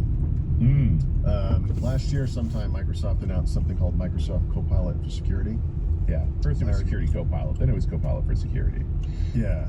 My comment at the time was, why don't you just make your products all secure? We don't need this thing. And they were like, no, here's an idea. Why don't we make 6 or 15 of them? And so now it's called Microsoft Security Copilot, right? And it is actually a suite of AI agents. Microsoft made 6 of them. Its partners made 5 of them. And I think that's all I'm going to say about this, because seriously, dear God, Microsoft. No, it's gonna continue. I've talked to other teams now. Each team contributes into this space, and I gotta say, from an administrative perspective, this is really interesting, because most admins are full-time security people that don't have a full-time security person. They put on the tinfoil hat once a month. No, you're 100% right.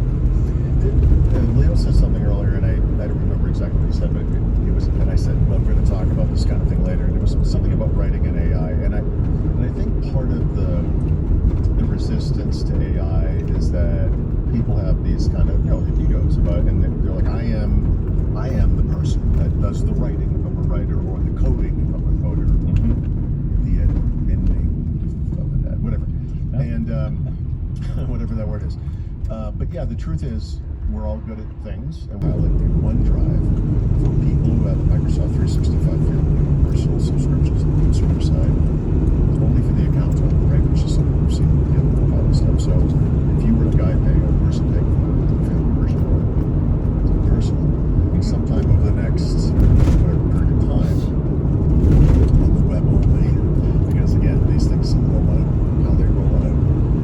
Eventually, this will be well. That's coming to Windows.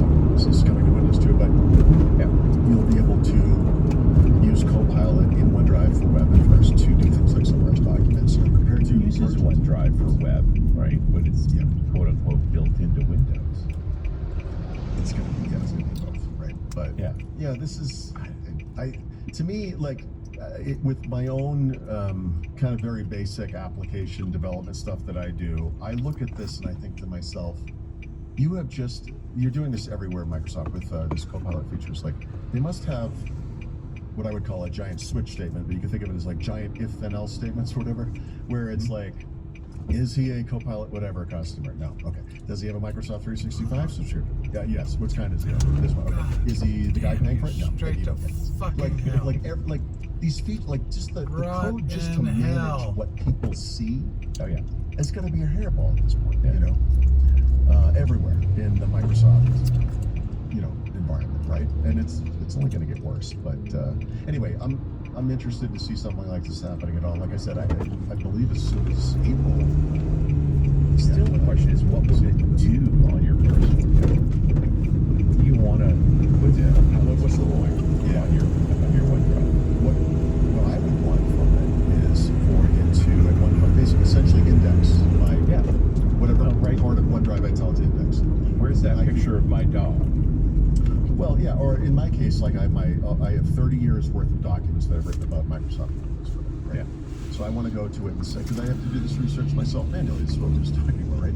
I want to have a little chat thing come up and say, okay, give me lay out the entire history of like OneDrive and all the times I've written about it. Give me links so I can go find the original documents and summarize this thought maybe year to year or something, and then have it, spit that thing out and say, okay, now I can use this as easy reference to write whatever it is. Right? That is not one of those features, right? So I think that is something that will, what do we call this when you there's so many AI terms I just forgot. When you train the AI only on your specific data, that's called grounding. Right.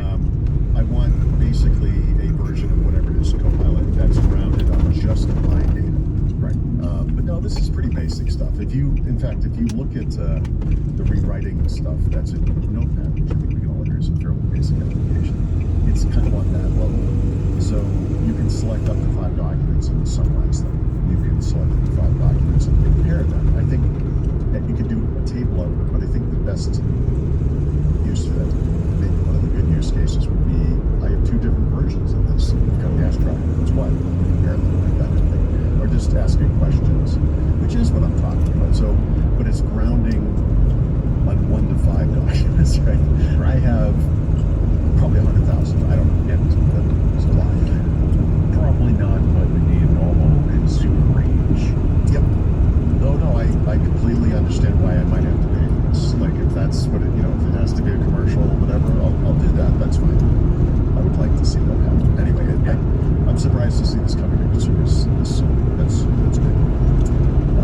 And then we can finally squeeze out into the non-AI part of the Office or Microsoft 365 stuff. Yeah, I know. This is not a big deal, and I didn't even realize this was possible. But if you're working on a Microsoft Word, Excel, or how am I talking on the web version of those apps, you can share them to people using a link, right? Because it has to be saved in OneDrive. And the person you're sharing them with, one of the options you have as the person sharing is, they don't have to have a Microsoft account. They don't have to sign into anything. As long as they have this link, they can view the file. Now, right, you want them to edit it or leave comments? Yes, they have to, reasonably, they have to have a Microsoft account. So they've added this ability to the mobile versions of those apps on iPhone and iPad. So I assume they also mean what I would call the Microsoft 365 app, or if that's the Microsoft 365 Copilot app now, where Word, Excel, PowerPoint are in the app as well, not just standalone, right? But it doesn't say that explicitly, but I assume that's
We were so excited about Luke when they announced it, and it just...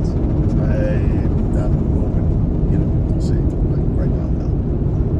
Torn between tacos and pizza? And there, Racetrack just dropped the perfect fix. They do both. It's their entrepreneurial spirit by, I don't slow you down, we got an AI show in an hour. So. Yeah, exactly. So I'm going to skip over by the literature. I'll think about agentic browsers and blah, blah, blah. We don't really have anything there that's happening per se. But Sam Altman announced a leadership shift. He's not stepping down as CEO, but he's putting a lot of the CEO responsibilities to 3 other people, especially. Interesting. Yeah, and to focus on product and strategy, right? This company's trying to go from a nonprofit to a full-blown. So he's going to do all It's sad because 4.5 was a little disappointing with all people are saying, where's 5.0? There's pressure on them, isn't there? Right. Yeah, of course. But the thing is, I feel like this is true of all the big AI companies right now. Just when you think like, oh, someone else just leapt ahead, they announced something the next day, and it's like, yeah. Because the other thing they did, I went in the same day actually, was they announced a GPT-4o based image generation capability for ChatGPT, which is an excellent. It's amazing. Have you used it? I've only seen it. Okay. But it looks amazing, and I don't know. I think they're going to be okay. But yeah, every time you see anything from OpenAI where it's like, oh, we're just switching stuff right, here we go. I don't know. I don't trust them in a way, but I think there's got to be such intense pressure. yeah. Yep. Google is adding AI search to Gmail. You'll be able to toggle it off if you don't like it, but based on my experience with AI search and photos, you'll want to switch to a different email plan because it's terrible. So I don't know, maybe that will get better over time, but right now I'm going to say that stuff does not work. And I'm not like an AI skeptic at all. That stuff is garbage. Google back in, I think, February, released the Gemini 2.0 models across the whole family. They just released the first 2.5 model, which is a reasoning model, which they call a thinking model, but being experimental, it's only for paying customers, but over time we'll get more of the 2.5 stuff, so they're kind of going in that direction. Today, Amazon announced a feature called Interests for its mobile app on iPhone and mobile web app. Select subset of U.S. customers only. More U.S. customers later this year. For some reason, happened home in Mexico, so I was able to take a look at it. The idea is that you can use natural language to do a product search, and then it will come back to you later when things change. If there's a price change or a sale or something that you thought into that category, whatever it is. I can't tell you how good it is right now because it just came out, and it's going to take a few months to see where that stuff goes. But that looks potentially interesting. Apple's through Mark Gurman is probably going to be bringing Apple Intelligence to its iPhone AirPods, but that would be through the iPhone, right? Because this is it's a processor from a box of Cracker Jacks, so there's no way it's going to be able to do that on the device. But they have cameras and other sensors and things. Fun. We don't have time really to go in depth on this, but Apple is being sued for advertising Apple Intelligence features that didn't exist. I think it's kind of nonsense, honestly, because if you go back to WWDC last year and look at what they announced, they actually released everything except for this conversational series. It was the ads, though, that were all over the NFL, the Bella Ramsey ad that still it can't do. Yep. And I don't think it's a reasonable lawsuit, but Apple is getting some egg on their face for promising it not to. Oh, for sure. And they're doing a shift. There's they're shifting executives around, all that kind of stuff. Yeah, well, that's a big deal because they made a big deal when they stole John Giandrea away from Google. He was their AI guy. And now he's out because he hasn't been able to make it work. And they brought in weirdly the fix. Right. So they had Kim. Well, the guy from. Mike Rockwell, he did Vision Pro, right? But he doesn't strike me as a techie kind of guy. He's more an operations guy.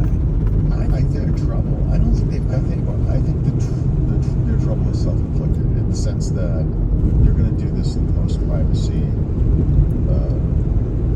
faithful way, and that's hard. Maybe that's hard. Yeah, the so-called context-aware AI. The thing is, you've used Siri. You've used it by mistake most of the time. It's yes. Just today. I'm on the bed, but we have to go. We had to eat lunch early today because of the time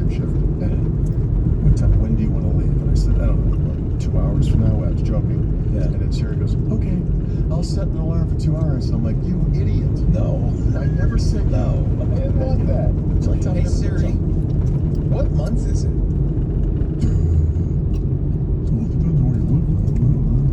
Gonna happen, or are we gonna 5 years or 10 years down the road go? Well, that was a bomb. That was a bust. I really think it's gonna happen. Yes. All right, you know what did happen? And actually, a little credit to Steve Ballmer for this. The Xbox. Yeah, so there's actually a bunch of stuff going on with the Xbox. The GDC, you know, they've started talking about stuff for later in the year, et cetera, et cetera. But there's been hints of this kind of stuff. Use the Xbox app as kind of the UI on Windows for games, and they want to work with all the different stores and so forth. And they put up a screenshot somewhere that had Steam in the Xbox UI. Steam's not on Xbox, or Steam's not available with the Xbox app. I should say on PC. And the thought here is that this is tied to, they want the Xbox app to act as the hub of these other stores. So if you have games from the Epic Game Store, Steam, whatever it might be, that, you know, maybe you're one of those little gaming tables, and that's the UI. Like, that stuff will all come up through the app. Do gamers want that? That actually does seem convenient. If you were an Xbox, meaning Xbox platform, not console, but focused player, yeah. I mean, the two-edged sword of the PC in many ways is the availability of all these stores where you can get different stuff, and then the weirdness of having to remember, like, okay, I bought this game, where and how do I go? You know, like, it'd be nice to have one of those, right? This is the dream. Everyone's the dream for Apple TV type devices. It was the dream Microsoft had for Windows Phone. Like, we'll just have like one texting interface, and everyone was like, yeah, that sounds great, except for the companies that make those apps and services, right? So we'll see, but this is yeah. That's all I'll say there.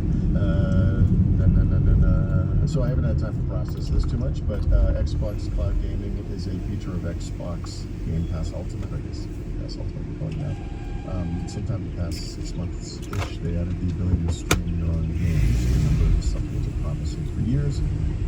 Today they've added 7 new games to this, including the just released Assassin's Creed Shadows. Oh, later. Blah, blah, blah. Okay, so that's that. Back to the notes. Where are we? Oh, yeah, so Minecraft had an event, a Minecraft Live event over the weekend. I tried to watch this, and I found the hosting kind of tough to deal with, but remember they were going to do this big ray tracing update thing, and then they kind of didn't, and now there are third-party things that do it. So they're actually going to make a bunch of graphical updates to this game, starting with something this year called the Vibrant Visuals Upgrade, which doesn't make it not look like, you know, it's still blocky. It doesn't go like 8/16-bit or anything like that. It's faithful to the graphics, which I think is what people want. And there are add-ons that will make it look like a modern game. Yeah, and I think you want Minecraft to look like Minecraft. Yeah. I think this looks beautiful, like the thing that they're talking talking about. It's worth watching. If you go look up Minecraft Live on YouTube, there's a segment, you can see this. It's really nice looking. You can not install it. You can turn it off. If you do install it, you don't have to get it. The initial version will be on Minecraft Bedrock Edition on selected platforms, which I don't know what that means. They haven't said yet, but it will be coming to other Minecrafts. You know,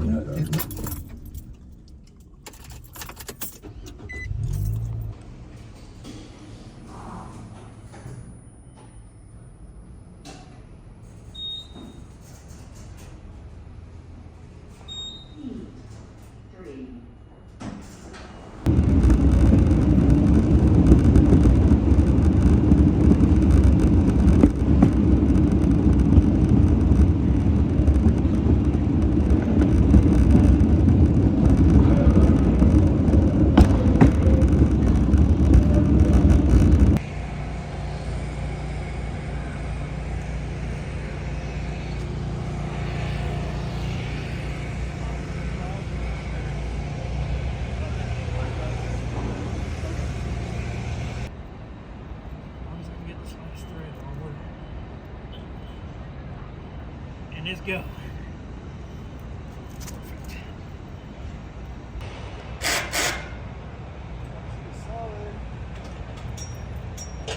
That's all we can do right here for right now.